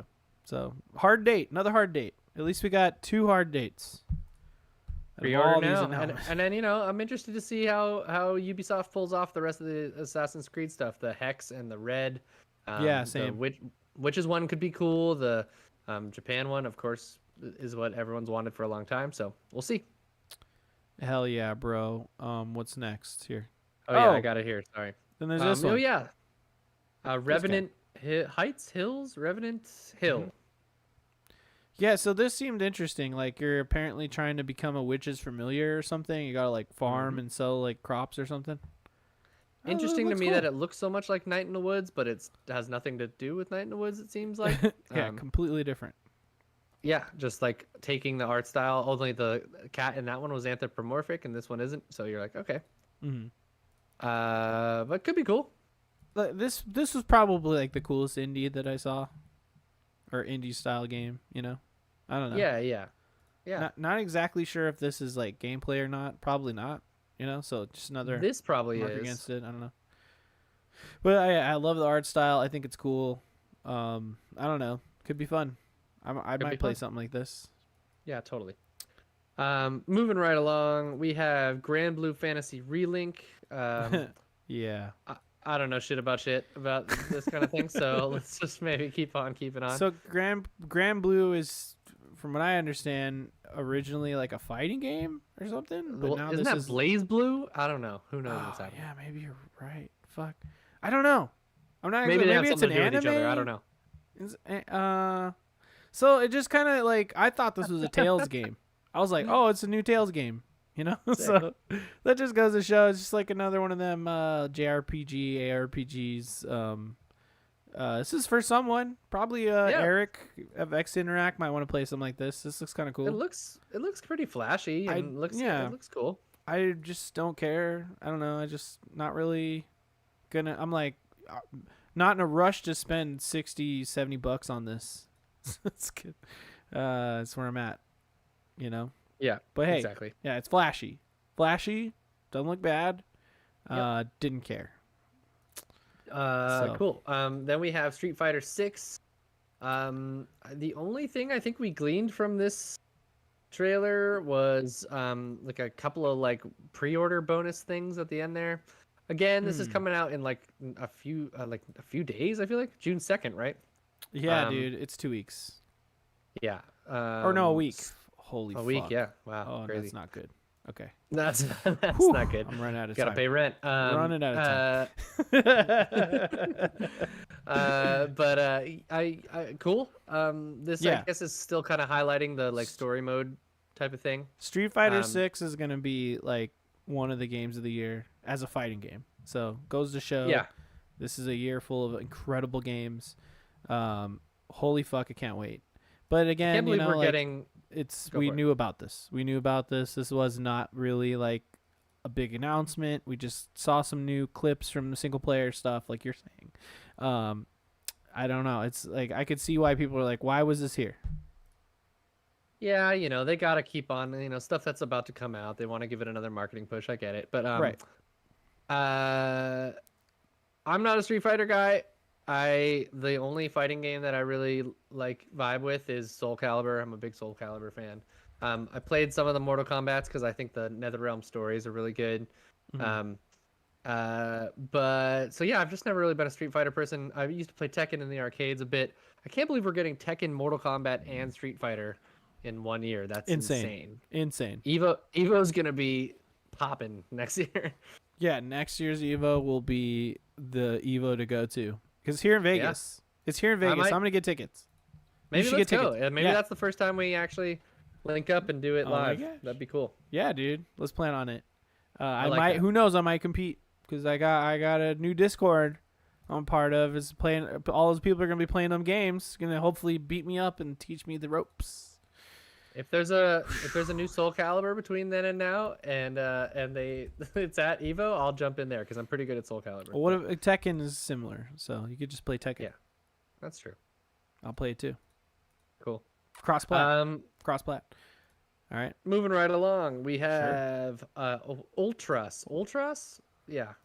Oh, okay. I thought this looked tight. No one seemed to care, but this looks tight. I know. This looked rad as hell, I thought. Yeah, look at this art. It's like Dead Cells meets like a light what do you call it? A blacklight poster meets like it's like hollow. It's like psychedelic Hollow Knight. Psychedelic Hollow Knight with like some what was that game? I loved it. What's the one with the guitar player? Oh, the Artful Escape. Artful Escape, yes. Yeah, I love the Artful Escape. That was one of my games of the year that year. Yeah, me too. And fuck yeah. But this one will have action and stuff. I mean, look at the colors. That's cool. Yeah, man. I'm gonna take a edible cannabis product and Th- play this game. This is a game to like eat a bunch of mushrooms, like eat a That- a full eighth of mushrooms, and then just walk around and It's kind of hopefully hard not to get play video killed. games on mushrooms, It's but very hard, but like I would just walk around and be like, that's true. "Whoa, dude, what is happening?" And then I have to turn it off eventually because all the things are trying to kill me. Yeah, exactly. Don't do drugs. Stay in school. Whatever. But but yeah, heady stuff. I'm into That's it. great. No, I'm down. I'm fully down. It's super cool. No one seemed to care. I don't understand why no one was into this, but this is 100% a Jacob game. For sure, Yeah, I would think play it'll the shit out of this. I think it's one to not sleep on for sure. Yeah, absolutely. Next up, we have what is this called? Tower of Fantasy. Another tower game. Yeah. Hmm. This is Genshin Impact people. Am I right about that? Don't know. That's Hoyo verse, right? Is that the name of the? Sure. Let me see if cool, we can. cool, Can we? cool does it wingsuit things and stuff. Does it show the name at the beginning? Let's see. Perfect World Games, whoever the fuck that is. I don't know if that is. Yeah. Um, But there you go. You're on a horse. It looks pretty, but I don't know. I heard Blessing Adeoyo Jr. said it's not fun. Cool. So, I don't care. Yeah. What's no, it I called? don't care either. It looks Tower pretty. or something. Yeah. Tower of Fantasy. There you go. Cool. Next we had Dragon's Dogma 2. This was a surprise. I was surprised to baby. see this here. Yeah, I was not expecting to see Dragon's Dogma here too, but I am beyond. I guess stoked. Capcom. That makes sense, I suppose. Yeah, I mean, something tells me we're gonna see Dragon's Dogma 2 3 times. We saw it here. We're gonna see it at Summer Game Fest. We're gonna see it during the Xbox showcase. So we'll just get more and more of this game. This is basically like our first gameplay reveal, kind of like a teaser to some degree. And I cannot wait for this game. Yeah, there's also a bunch of other little smaller showcases that are part of Summer Game Fest that happen over the next couple of weeks. And I wouldn't be surprised if we see it at like one or more of those. Yeah, dude. I played the first one for a while. I played it pretty late, like a while, like probably years and years after it came back out. I liked it. I didn't love it. I thought there was cool elements of it. You can like mount that you can see there. You can like use things to like launch yourself onto these big enemies, and it's kind of like Shadow of the Colossus during those moments. Yeah. It's kind of Skyrim-y. It's kind of Dragon Age-y. Kind of Dark Soulsy a bit in the Sure. combat, in the vibe. It's a little like old, like you're exploring like old ruined environments and stuff. Yeah, the story of the first one is pretty crazy. There's like some really weird kind of like nihilistic like philosophy in it actually, which is kind of cool. Yeah, it's interesting. I think this could probably be a sleeper hit for sure. Like one that people don't anticipate, but it could be really beloved for sure. My body is ready. There you go. Next. Let me look. Sorry. No, you're cool. Five Nights at now we're Freddy. getting into the VR Here stuff. we get into VR section. We'll kind of blaze through this because neither of us have VR things. We don't have like a lot to say about it, but we'll just say like, did you like it? A quick sentence, right? So, I don't know, man. I'm finding that I think people don't really know what to do with VR so much. There seems to be first-person horror game, like light gun style on rails shooter, different takes on that. And then there seems to be like, the kind of the already big hitters on VR, which is like the Beat Sabers and the rhythm like that sort of thing. And I just want to see people innovate in VR. I want to see people tell interesting stories. I want to see people use different perspectives. God mode in VR is like the coolest thing. Like when you're looking down at a tabletop game or like a map that you're able to manipulate, or a third-person game like Trover Saves the Universe. I thought like a 3D platformer in VR was really cool. I'm kind of like, I don't know. I haven't seen anything in VR lately that I'm like, Yes, that's it. You know what I mean? Yeah, Half-Life Alyx seemed to be kind of the cool thing that I Totally. saw, in more recent history, and then of course the rhythm game stuff. But Oh, and Resident Evil yeah, 4 in VR is probably that's fucking gonna be cool. terrifying. That's gonna be cool probably. The Five Yeah, Nights at Freddy's game, I'm sorry, I don't care. me neither. This one will be cool probably, but like, I mean, what are you supposed to do? I don't know. I don't know. What are you supposed to do against a chainsaw if your VR is like just standing there and shooting stuff? Oh, I'm So it gonna seems be. kind of Oh yeah, scary. I I don't would know. be so scared. I'd be so scared of him if I was in VR. Goddamn. But hey, it could Later be part. hella cool. Could be hella cool. Yeah, later parts of this game will be so scary in VR. Oh man, I can't even imagine. This one seemed Um, cool. The Arizona one was it Arizona something. Sunshine. Arizona Sunshine 2 seems fun, like because it's like a zombies VR game with like a lot of gore and stuff, kind of similar to Dead Island 2, perhaps. But the mark against this game is that this is another CG trailer. Did you know that? Yeah, I did it. Like This isn't it's even made to look like gameplay, but it's this not at all. isn't gameplay at all. So we don't even know what the game will look like or play like, but just another concept. So the VR section of this showcase is to me like the lull. You know what I mean? I Yeah, didn't care as and much. and just to again, like I was talking about in the beginning of this about like my just enjoying gamer side of the critique of this showcase, and then the kind of Mhm. like marketing enthusiast slash just kind of like consumer of all of these things and that side. And I will continue to harp on the fact that I just do not know what Sony was doing with the PlayStation VR 2. I Yeah, honestly have never really seen anything like it. Like it's like a right. company that invested millions and millions of dollars of R&D into this device, um, just won't spend the marketing to talk about it in any way, shape, or form. Blog posts are the way they're communicating about it. Like Right. I don't know, man. Like I mean, PSVR is Yeah. already something for a dedicated audience, and they're not even catering to that dedicated audience. You know what I'm saying? Like, Yeah, uh, it's just so strange, man. The rollout has been like it feels like they just don't care, or it's like just what rollout? I haven't even like exactly you know what I like mean? Like, they just put it out and they're like, hey, it's out. And then you have to buy it from them from their website. You can't just like find it in a store, right? Isn't that typically how it's yeah, gone? like There's the not whole like thing a with lot VR of is like you have to see it to believe it. That's the whole thing. You know what yeah, I and mean? Like, there's no like killer apps, and I guess you could argue like they're trying to show you the killer apps in the showcase, but none of them are really hitting. A lot of them are kind of samey. You'll see there's just a lot of like stand there shooter games, right? Arizona Sunshine is one of them. You could even say Resident Evil 4 is another one we just saw, which is probably going to be the best one.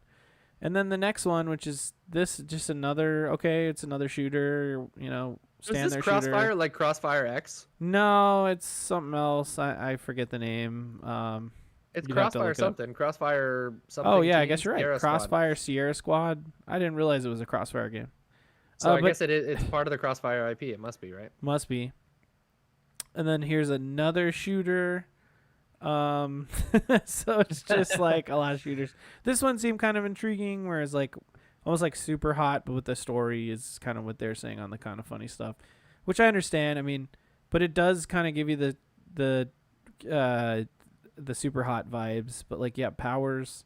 So I don't know. It could be fun, but it's like, does any of this really make you say I want to spend a shit ton of money for a PSVR 2? Yeah, not only do I No, have to buy a not PlayStation really. 5, but then I also have to buy a thing that's more expensive than the console itself, Yeah, this, and then buy games on top of it. And you know, yeah. it's just what Hey, it's just, that got a hard date, July it 4th. did. July, Independence Day, yeah, coming. Yeah, wow. And the then day before my wedding anniversary. Beat Saber's coming, which we all knew was gonna come eventually, and it's been out forever, so it's not like a new game or anything. And I think it was even on PSVR 1, wasn't it? It was, and it's currently on. I have it on MetaQuest 1, and there's no So cord attached to me in that you one, so go. you know. Yeah, so I don't know, man. I just feel like PSVR is just not it. And the console version of it isn't even like the best version because it's not unlocked so that you can use any song. You can only use the packs that they give you, which are pretty limited. And uh, you know what I mean? On the Yeah. Quest, I can download whatever song I want. Okay, so like I said, the PSVR chunk of this showcase, not the best part. That's definitely why it's not higher in my book. But then we get to this, which is again another multiplat, not a PS5 exclusive. But damn, is it a cool ass announcement? We get. Fuck, does this look cool? The fucking cyber worms and shit, man. Yeah, I'm all man. about it. Fuck yeah. Um, uh, what's it called? God damn it, what's this called? Marathon. Marathon is back. It was on the Macintosh way back in the day. Never played it, but it is a precursor to Halo. It's by the Bungie devs who do work for PlayStation, so to me it makes sense why they would be showing their stuff at a PlayStation event. It's going to be on the PS5. Makes sense. It's going to be on all the platforms, though. I'll want to play a game like this on PC, given. Unless it's going to look incredible in 4K, then I might consider getting on a console or whatever. Yeah, but man, I'm wondering if I don't know. If after the next thing in the showcase, which is the last shape for Destiny, I wonder if after Destiny 2 is done, if they're gonna kind of try and make this the not spiritual successor necessarily, but like kind of the next. This is gonna be their next big project that they hold support. on to. Yeah, Well, so it is an extraction shooter like Tarkov or like Cycle Frontier. You know, what's that other one? It's the EA one. Well, there's Rainbow Six Extraction. Division 2.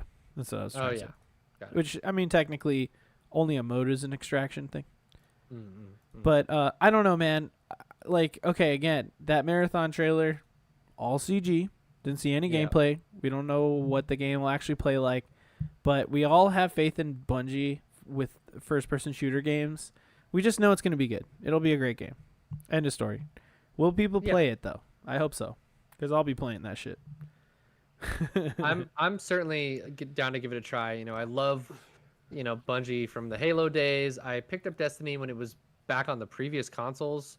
And it was kind of, I wasn't into the grind of it. I felt like, just the killing the same enemies, running the same missions over and over again to just unlock like a purple version, like a purple, not even an actual purple colored version of a gun, but just a gun that has a purple title. Yeah, higher rarity version.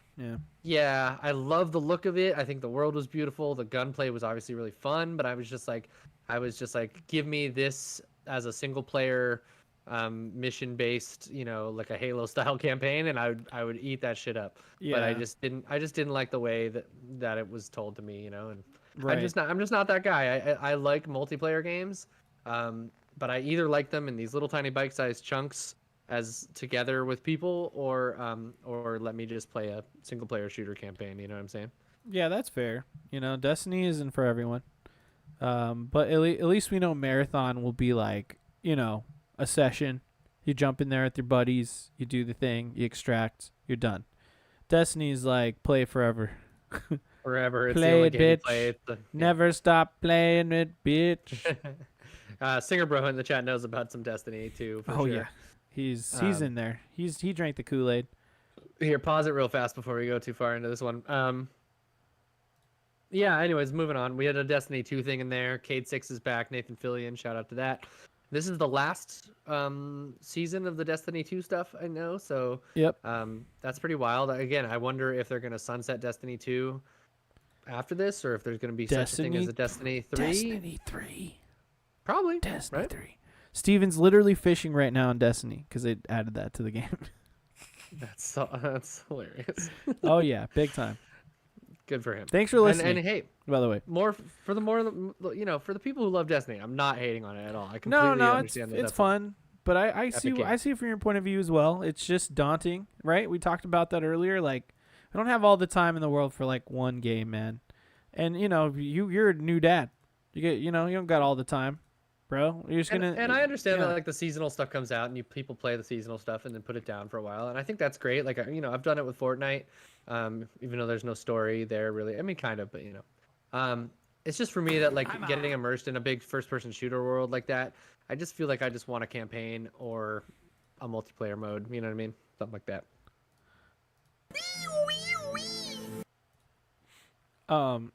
That exactly. Couldn't have said it better myself, Jacob. Thank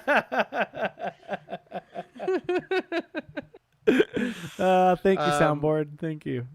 Hell, thanks, soundboard. Okay, then what did we have? We had a trailer Firewalk. about nothing. Yep. This was like the Starfield trailer, the first time we ever saw that. True. It's just like, hey, they're in hyperspace. I mean, Space it is looks colorful. cool. You know, it's just sort of a teaser. There's like, well, there's guns and they're flying through hyperspace or whatever. Yeah, all right. This is almost exactly the first two Starfield trailers put together. The first Starfield trailer was just I want like to a eat that cool burger. thing of space, and then there was some color, and then the thing like teleported through space, remember? And then the Yeah. second Starfield trailer was the astronaut person in their ship, and it was looking at their locker with like the food Yeah. and their stuff, and then a logo. And it's like, okay. They all right. want to be Todd Howard, man. But you ain't Todd Howard, Concord. Right. Yeah, I don't know. I heard that Concord is going to be like some sort of multiplayer, you know, live support game. Was it? Space something. Yeah. I mean, it could be good.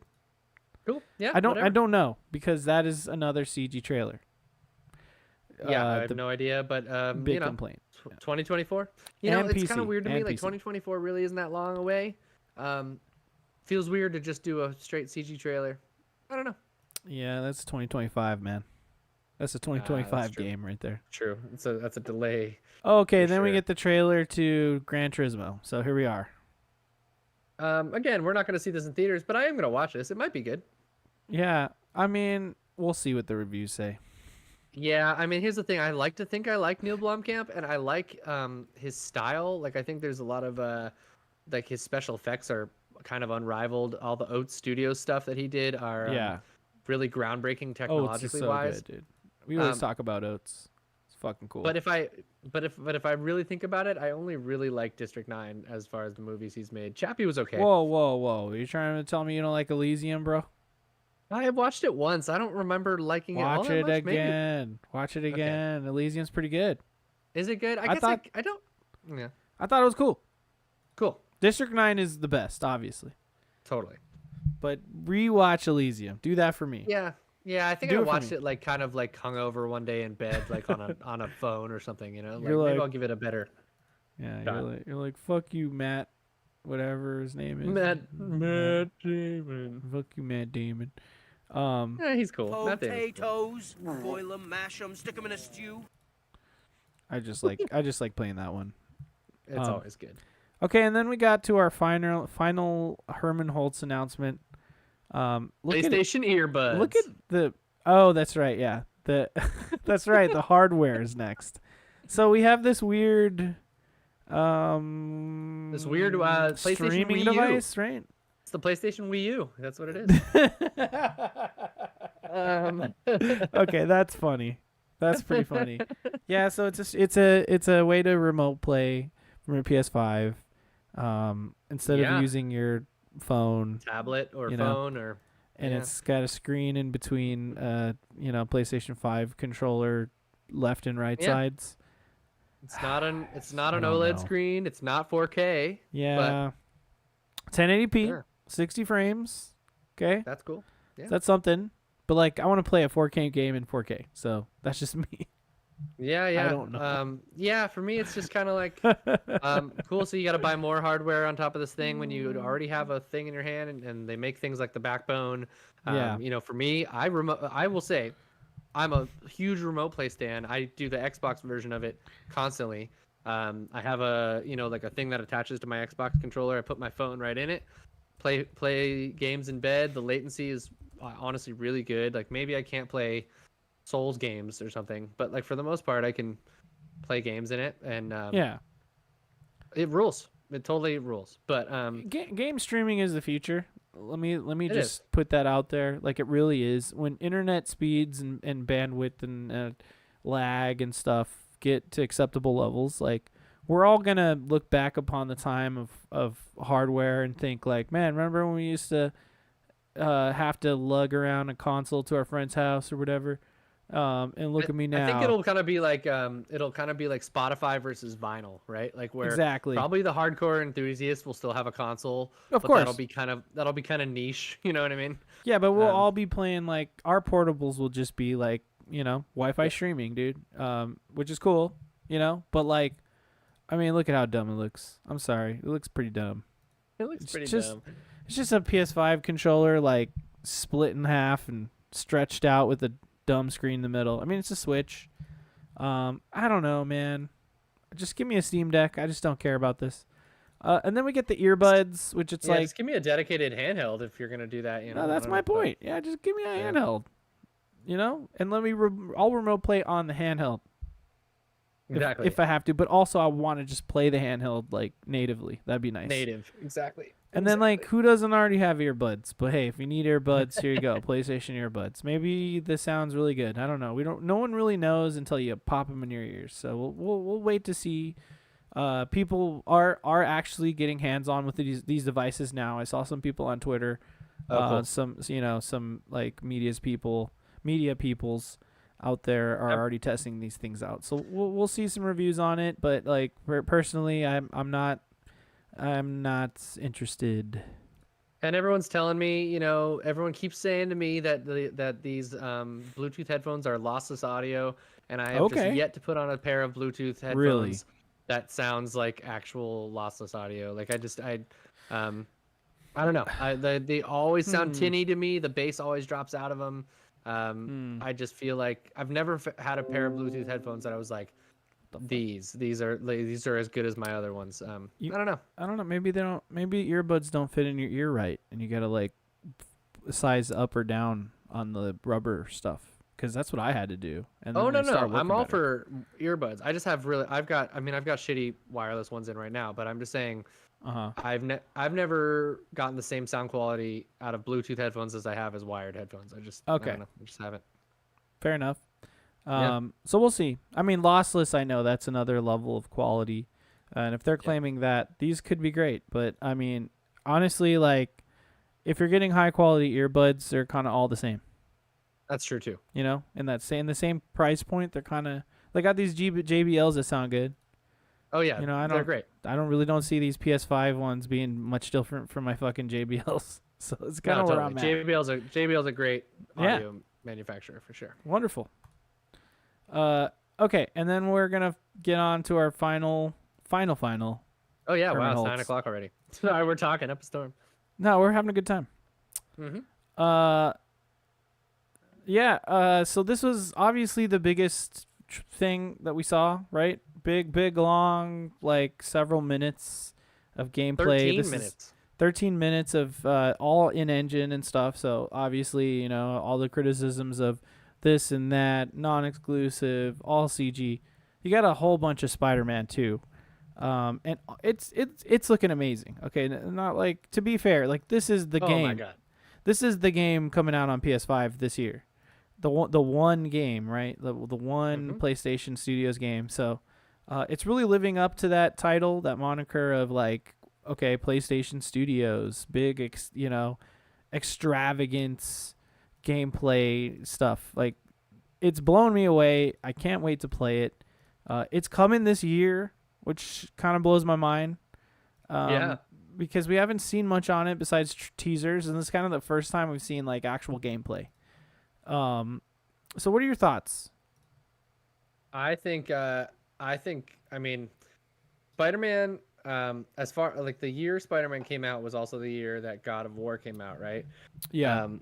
2018. And while I think that God of War cemented itself in my gaming, whatever you want to call it, history, as one of the best games of all time, I think Spider-Man might be one of my the most fun games of all time. Like, I think I know you have a bit of a different opinion on this, or you did at the time at least. No, so like here's the thing, man. I just missed out on Spider-Man, and because I missed out on like pretty much the entire PS4 era, and I played a bit of it, but then I kind of was like, well, I'll come back to this. Like, it didn't hook me, but also I just really wanted to play through God of War, so I ended up playing through God of War.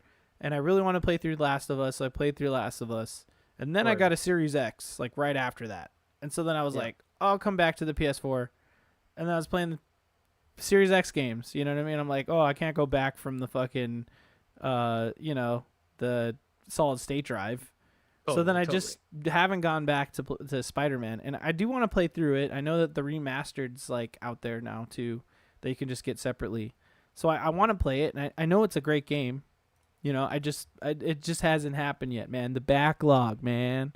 The backlog. I get it. Well, yeah. Spider-Man is one of my. I think it's just like one of the like purely just like fun video games. Like video games originally were just fun games, right? And this feels like it. It's like moment to moment gameplay is unrivaled. I think like just the act of swinging through the city feels like you're like doing Tony Hawk Pro Skater, where you're comboing, and it just feels so fluid and cool. It's like, and then combat is like the best of the Arkham series mixed with like the versatility of Spider-Man's moveset. The story is really good. It's comic booky as hell. Obviously, it's campy. It's over the top, but it's really good. And the world they built in New York is just one of my favorite open worlds ever in a video game. There's a lot of like, okay, I beat up like 45 thugs, and they slowly get like more progressively harder. Like, well, this one has a jetpack now or whatever.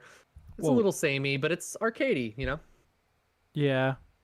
I'm trying to look at some of these like characters that are popping up in this quick moment. So this is interesting. Yeah, we should go through this. We had Black Cat. We had Prowler, which is a Miles Morales character. Wrath, who I don't know. Is it Wrath or Wraith? Wraith. Yeah, I think you're right. Wraith. Yeah, Wraith is a Spider-Man Rogues Gallery person. I don't know much about them, but and we have Tombstone. I don't know who that is. And then the two spider people. Cherry said definitely looks like a good game. Visually ticks a lot of boxes. The trailer was too long. Yeah, no, it was a long time for sure. Who's that down there? There was someone there. Fuck. Oh yeah, I'm fine with the length of it. I think that for the previous two Spider-Mans, they've also done a big set piece as like their big gameplay reveal. This is a long set piece. I kind of wish I could have seen this set piece for the first time in the game, but it's awesome. Honestly, this is great. Let's see if we can get it. Let's see if we can get it right here. Okay, I'm gonna go frame by frame. Mysterio, maybe? Who is that? That is a shadowy figure. You see? That is a shadowy There's figure. also someone way up in the top right with sunglasses on.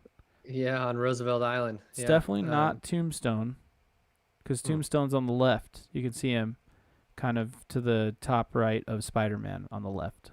Yeah. And then who else? There's like someone else in this right corner. Oh, yeah. Look, it's fucking Taskmaster. Oh, yeah. Okay, you see him down there? But there's a shadowy figure there. I bet that's Venom. Could be. Could be Venom. Could be Venom. Yeah. Interesting. Could be Lizard. Could be Lizard. Yeah. But, it's cool to see all these, like, classic Spider-Man villains in this trailer. But just the gameplay just looks so freaking amazing. It looks so dope, dude. Oh my god. The graphics, man. I love the way I love the way this game kind of plays between quick timey things to cutscene to gameplay so seamlessly. Like, and holy shit, we're getting Black Suit, we're getting Venom. It's gonna be wild. Yeah, the Venom suit, Spider-Man Venom suit. The fact that you can actually use that is super cool. We know from like the other trailer, the first reveal of the game, that Venom himself will also be in here. You know what I mean? So I would assume that at some point the Venom suit will leave Spider-Man, and then you'll, you know what I mean, will migrate to like become actual Venom. But I wonder how that will all play out. But it's so cool that you can play as Venom, Spidey, the symbiote suit Spider-Man. And just all the animations, all the stuff he's doing here with all the Venom powers. It's just insane, dude. So brutal. I love it. It's awesome. Wow. I won't. Since you haven't beat the first one, I won't spoil the story of it. But there's a way that Venom will come into the story, which I'm very interested about. Okay. And then as with most Venom stories, so it's not really spoilery. Like it gets on Spider-Man, and Right. yeah, I'm assuming that we're probably gonna fight Spider-Man with a Venom suit eventually as Miles Morales, and then maybe in that fight, you get the suit off him or something, like Yeah. and then it becomes just the Venom thing, or maybe it gets on someone else or whatever. Yeah, man. Wingsuit. The wingsuit looks sick. Dude, this just looks so amazing. This game looks Yeah. so amazing. And hey, I was Queens is in working. the house. They added Queens into this game. Queens in Brooklyn. It looks like it's playable, so that's cool. Yeah, that's amazing. So like, yeah, we're expanding the map. We're adding multiple playable characters. You know, so cool. I'm sure that there's Hell separate yeah. progressions between Miles and Spidey. You know, so it's just everything you'd expect from a big AAA PlayStation Studios title on the PlayStation 5. Like this is it. This is doing the thing that everybody wants. But Yeah, it is. the criticisms I'm seeing online is just that like there needs to be more. Needs to be more. There wasn't enough. I need like 3 to 4 of these. You know? But I'm like, doesn't this look amazing? Like, can't we just sit here and be excited for this game? Why do we I'm have so to excited for this game? Why do we all have to be like bitching and moaning about what we didn't get? Why can't we have, have it fun with what we did get? Totally. That's kind of where I'm you know, at. I don't know. 100% agreed. I mean, this is what you're gonna be playing later this year, and for all intents and purposes, like, I mean, it seems hard that anything is gonna dethrone Tears of the Kingdom right now, but it very well Right. could. I don't know. Well, I mean, graphically, it's already loads ahead, dude. Yeah. Oh yeah. This is doing a lot of stuff with the PS5. You know what I mean? This is a next gen Yeah. exclusive. The lighting during this scene is insane. Yeah. It's so nice. Excellent. I mean, it's going to use everything. You're going to get that haptic feedback. You're going to get the sound, the colors on the controller. If you buy them fucking earbuds, who knows? You're going to get some kind of crazy sonic sound. Yeah, Yep. you know what I mean? But this is gonna be one of the biggest titles of the year, and people should remember that. I think they're just expecting so much from the showcase, and I was just along for the ride the whole time, just having a good time. Totally. There was some ups and downs, but this is clearly the uppiest that we can get here. Is that a Falcon? Oh no, that's one of that's like the homie glider. So thing, I huh? think I haven't played Miles Morales, but I think that you have like a guy in the chair, and Miles Morales, I see. he's like one of your best friends, and then Cool. I think like maybe towards the end of that game, I think maybe you make him like a little drone thing or whatever. But Man, that lighting is incredible. You're right. yeah, I'm I just excited that can't like wait. yeah, okay, Lizard is here. That's cool. That even if it's just a smaller part of the game, that he's like a villain. Yeah. That's fun. That's fun. See more of Spider-Man's rogues gallery is cool, and to kind of weave the web Ha. of the Venom story in between other like set piece villains and stuff could Yeah. be totally rad. You know. Yeah, so and I'm not we're not gonna just sit here and watch the whole thing, but let's flip back over to the 2-Up. Yes. And who knows if you'll see my camera ever again, Yeah. Right now you the- just see the pocket dimension that we're flowing through as we talk about these things. Oh, there I am. They are. So yeah, overall, like I still do sit at like a 3.5 out of 5 for the showcase. Yeah, me too. Feel like we got a lot here.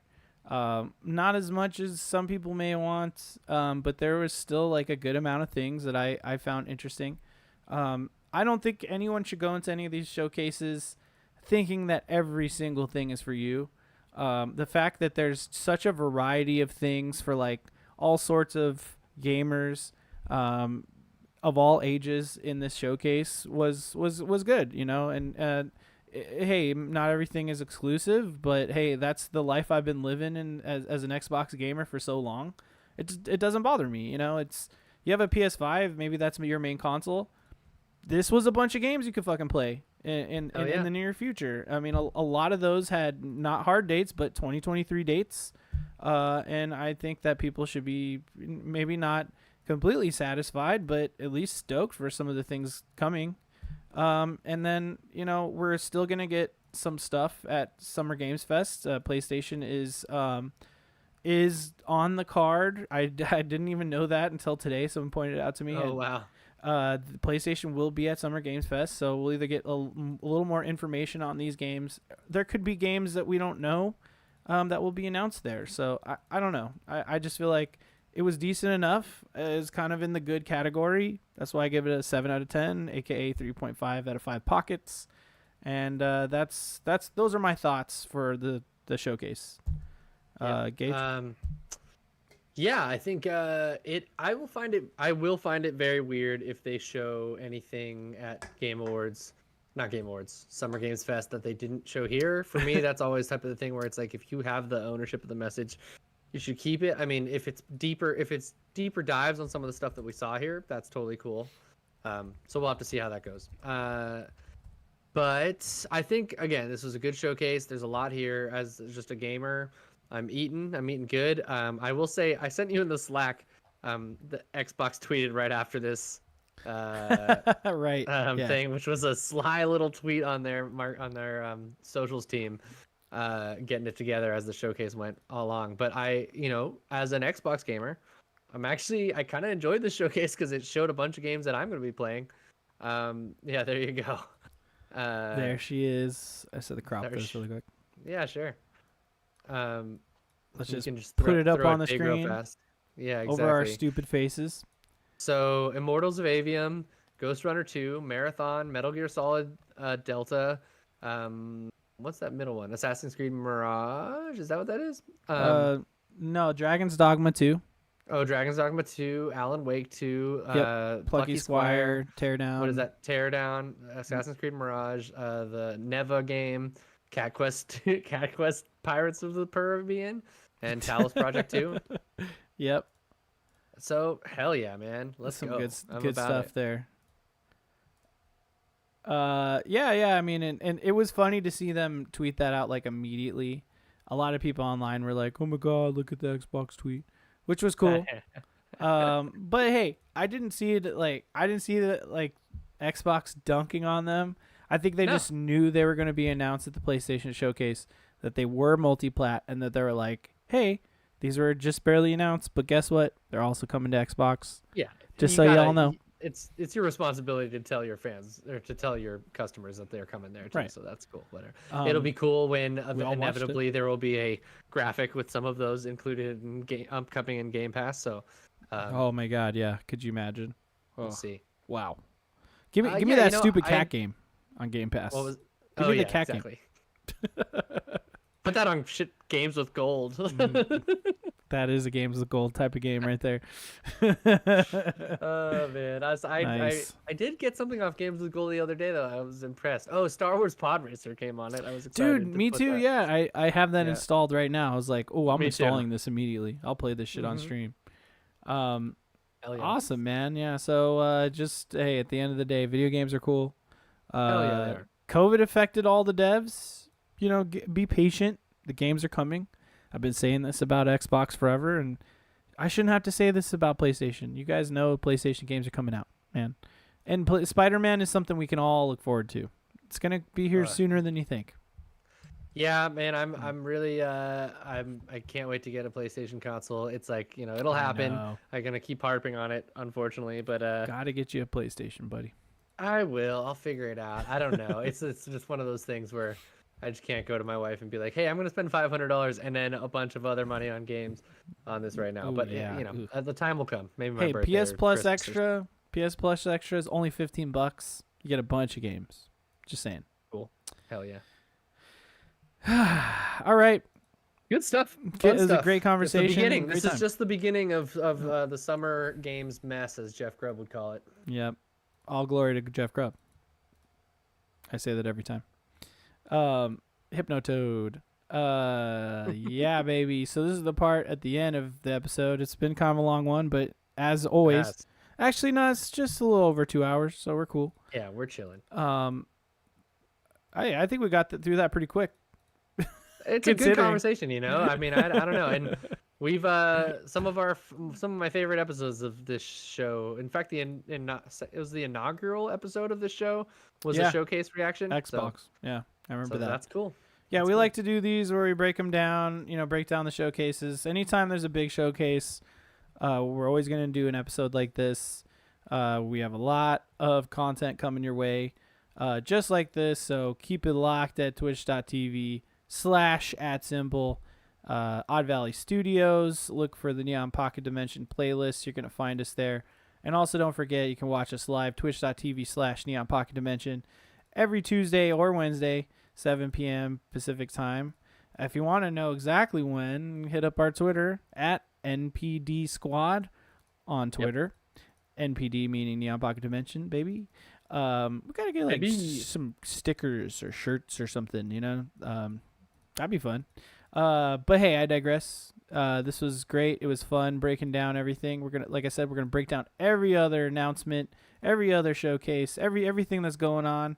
We'll be there to talk about it. We'll get Miguel back. He's having a great time in England right now, but we'll string him along. I'll ask him what he thinks, and he'll be like, "Yeah, that's cool."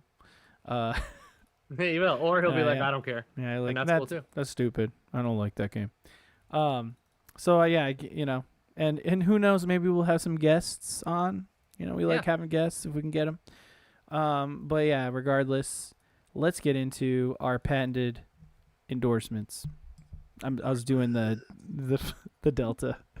Delta. All right, what's your endorsement, sir?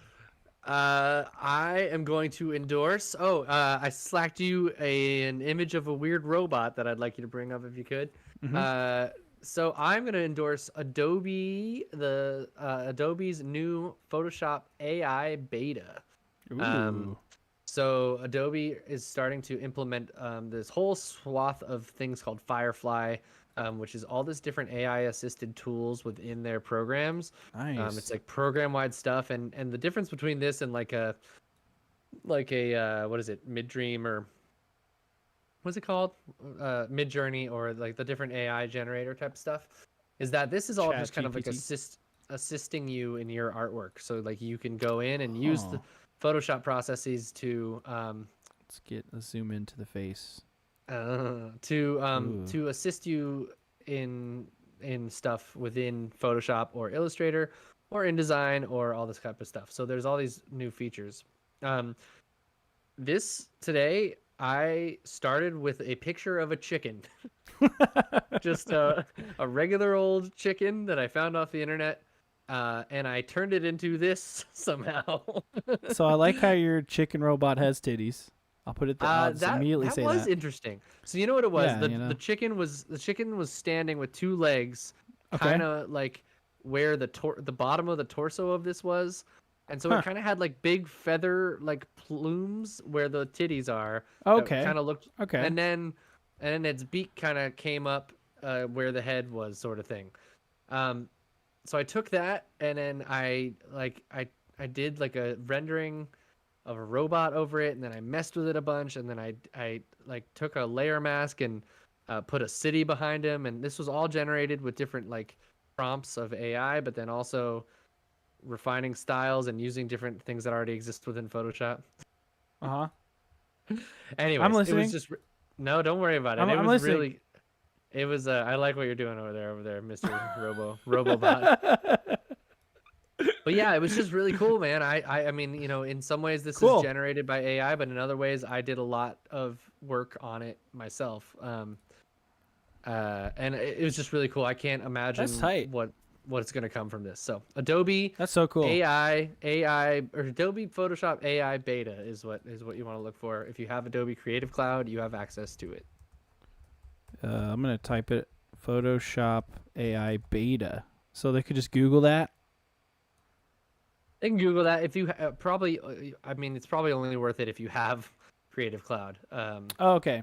Already, what cool. I mean, which is like the whole swath of Adobe stuff.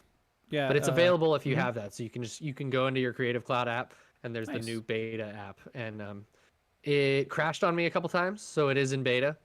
Just like a video game, it'll have some problems, but just it recovered my work as after it crashed, so it was fine.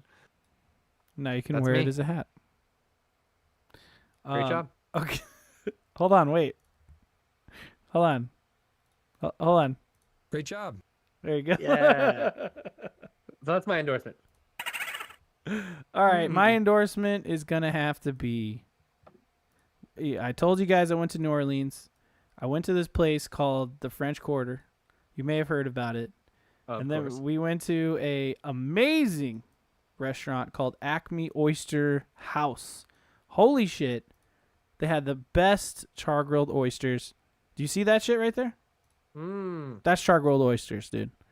So they essentially, okay, so you might like oysters. You might like raw oysters. You know, you put the whole accoutrement on top with all the sauces and the Mignonettes and all sorts. that fun such. But with these, what they do is they put like essentially a bunch of cheese, and some like I don't know if it's like mayo, some sort of sauce, and then they take the oysters, dude. They put it on a super hot grill and they char the motherfuck out of the bottom of it, right? But what that does, it cooks the oyster through, and it creates essentially a cheese crust on top. So that's kind of what you're seeing right in front of you there. And so then you got to kind of like scrape it out of the shell. The bottom of the shell obviously has a bunch of char on it. But it's so friggin' good, man. We got like 3 dozen of these things. Hell yeah. When we went to Acme Oyster House, but the place is incredible. It's got a really cool vibe. That a whole bunch of other stuff in there. What is it? The fried alligator bites were so good. We got what do you call them? I forget what it's called, but it's like those little balls. They're almost like balls with like bread in them, like corn bread inside. JoJo's or something? Yeah, I don't know. I forget what they called, but we ate so much stuff there. But like when you do get the char-grilled oysters too, it comes on like a pan, and then there's like a butter sauce at the bottom of the pan underneath the char. And then they give you bread, the slices of bread, dude. Is you dip it in that butter sauce. Holy With all shit. the extra juices from everything and the cheese. Oh, God, awesome. bro. So good. So if you ever find yourself in the French Quarter in New Orleans, please go to Acme Oyster House. We also got raw oysters too. We got a couple dozen of those, which were also good. I liked it. But the char-grilled oysters are some of the best things. And then, A highlight. po' boys are really good. Can't Fuck stress yeah. enough. We ate a lot of food when we were out there. Whole bunch of oysters. That's what you do when you go to NOLA. You just got to drink and eat good food. Oh, yeah. We were drinking the whole time. I also had a hand grenade while we were out there. Yeah, that's a classic New Orleans thing. Yeah. Yeah. It's just grain alcohol and like sugar. Yeah. Well, we only went to like one bar on Bourbon Street, essentially. Most of the time we were just eating or on like tours. Went to a cemetery tour as well. That's cool. Looks delicious. Thank you for showing it. I was curious. Yes, absolutely. Look up a video or something. Maybe you can find a video of someone actually making char-grilled oysters. It's my mission to learn how to make that myself. So who knows? I'm sure it's not that difficult, other than just maybe getting the right temperature on a grill to get it done. You know. Yeah, but I do live in a desert, so that's always a problem with seafood. So I don't know. Yeah. Anyway, we have a thing out here called Oyster Fest every year. It's actually in 2 weekends from now, where the entire like center of town, which is like this big plaza, shuts down, and there's like booths all around it. Like the street closes down, and booths all around it, where all the restaurants in town do their own take on different oysters. And then all like the local breweries and like some other probably out of town breweries too, like are in the center. So you have like beer tokens and oyster tokens, and you just like go and get super drunk and then eat a bunch of oysters, and it's a jolly good time. There's like music and all cool stuff. jolly good. It's a jolly good time, eh? Hell yeah, man. That's Neon Pocket Dimension. That's Neon Pocket Dimension. It's good to be back. Had a great time. Gage, thank you very much. All the people who are here live, thank you very much. If you're watching this, listening to this later, thank you as well. And we'll be back next week. I don't know what. Yeah. What was this it? This is subject to change, but looks like you guys have an Odd Valley maybe later. Oh this yes, Friday. Don't forget. We'll come back to Odd Valley Studios, twitch.tv/Odd Valley. Oh, yeah. We're going to do a new Odd Valley episode to talk all about our trip while we get drunk, as we always do. So be ready to drink with us Friday nights, 7 p.m. Pacific time. Thank you for bringing that up. Absolutely. Yep. But the next week, 2 weeks from now, so 2 weeks from now. Mhm. Oh, what? I guess a few weekends from now. Yeah, it's like three, Um, two, three, something like that. Yeah, Whenever we're gonna Summer Game Fest yeah, is. 2 weeks from now, we're gonna do Summer Games Fest predictions, Mhm. and then if we're around, the showcase is in the evening. So I was thinking, I don't know, we'll see if the Interact boys are maybe doing it, but we could do a live reacts if we wanted to. Yeah, so that's tentative. Again, check us out on Twitter at MPD Squad to get the full, we'll tell you what we're doing exactly. But that's the idea. And then I do know that the Xbox showcase is like on a Sunday or something, right? Like the following week or something, same week. So we're gonna. It's on the 11th of June. So I mean, I don't know if we'll get a Miguel for that, but I would totally love to. React or do a podcast after the showcase with you, one or the other. Yeah, I think the plan is a live react. So again, Cool. A lot of content. All the stuff's happening. We'll be a part of it somehow. We'll let you know in the future. Next week we'll kind of have like a normal episode, so come back for that. Talk some Zelda. Yeah, that should be our Zelda cast. So we'll get whoever we can for guests who want to chit chat about Zelda, and we'll do that. But hey, again, thanks for watching. Let us know in the comments below. What do you nerd out on? What did you think about the showcase? Did you hate it? Did you love it? What did you actually like from it? I want to hear the positivity. Let us know in the comments below. And thank you very much. We'll see you next time. Bye.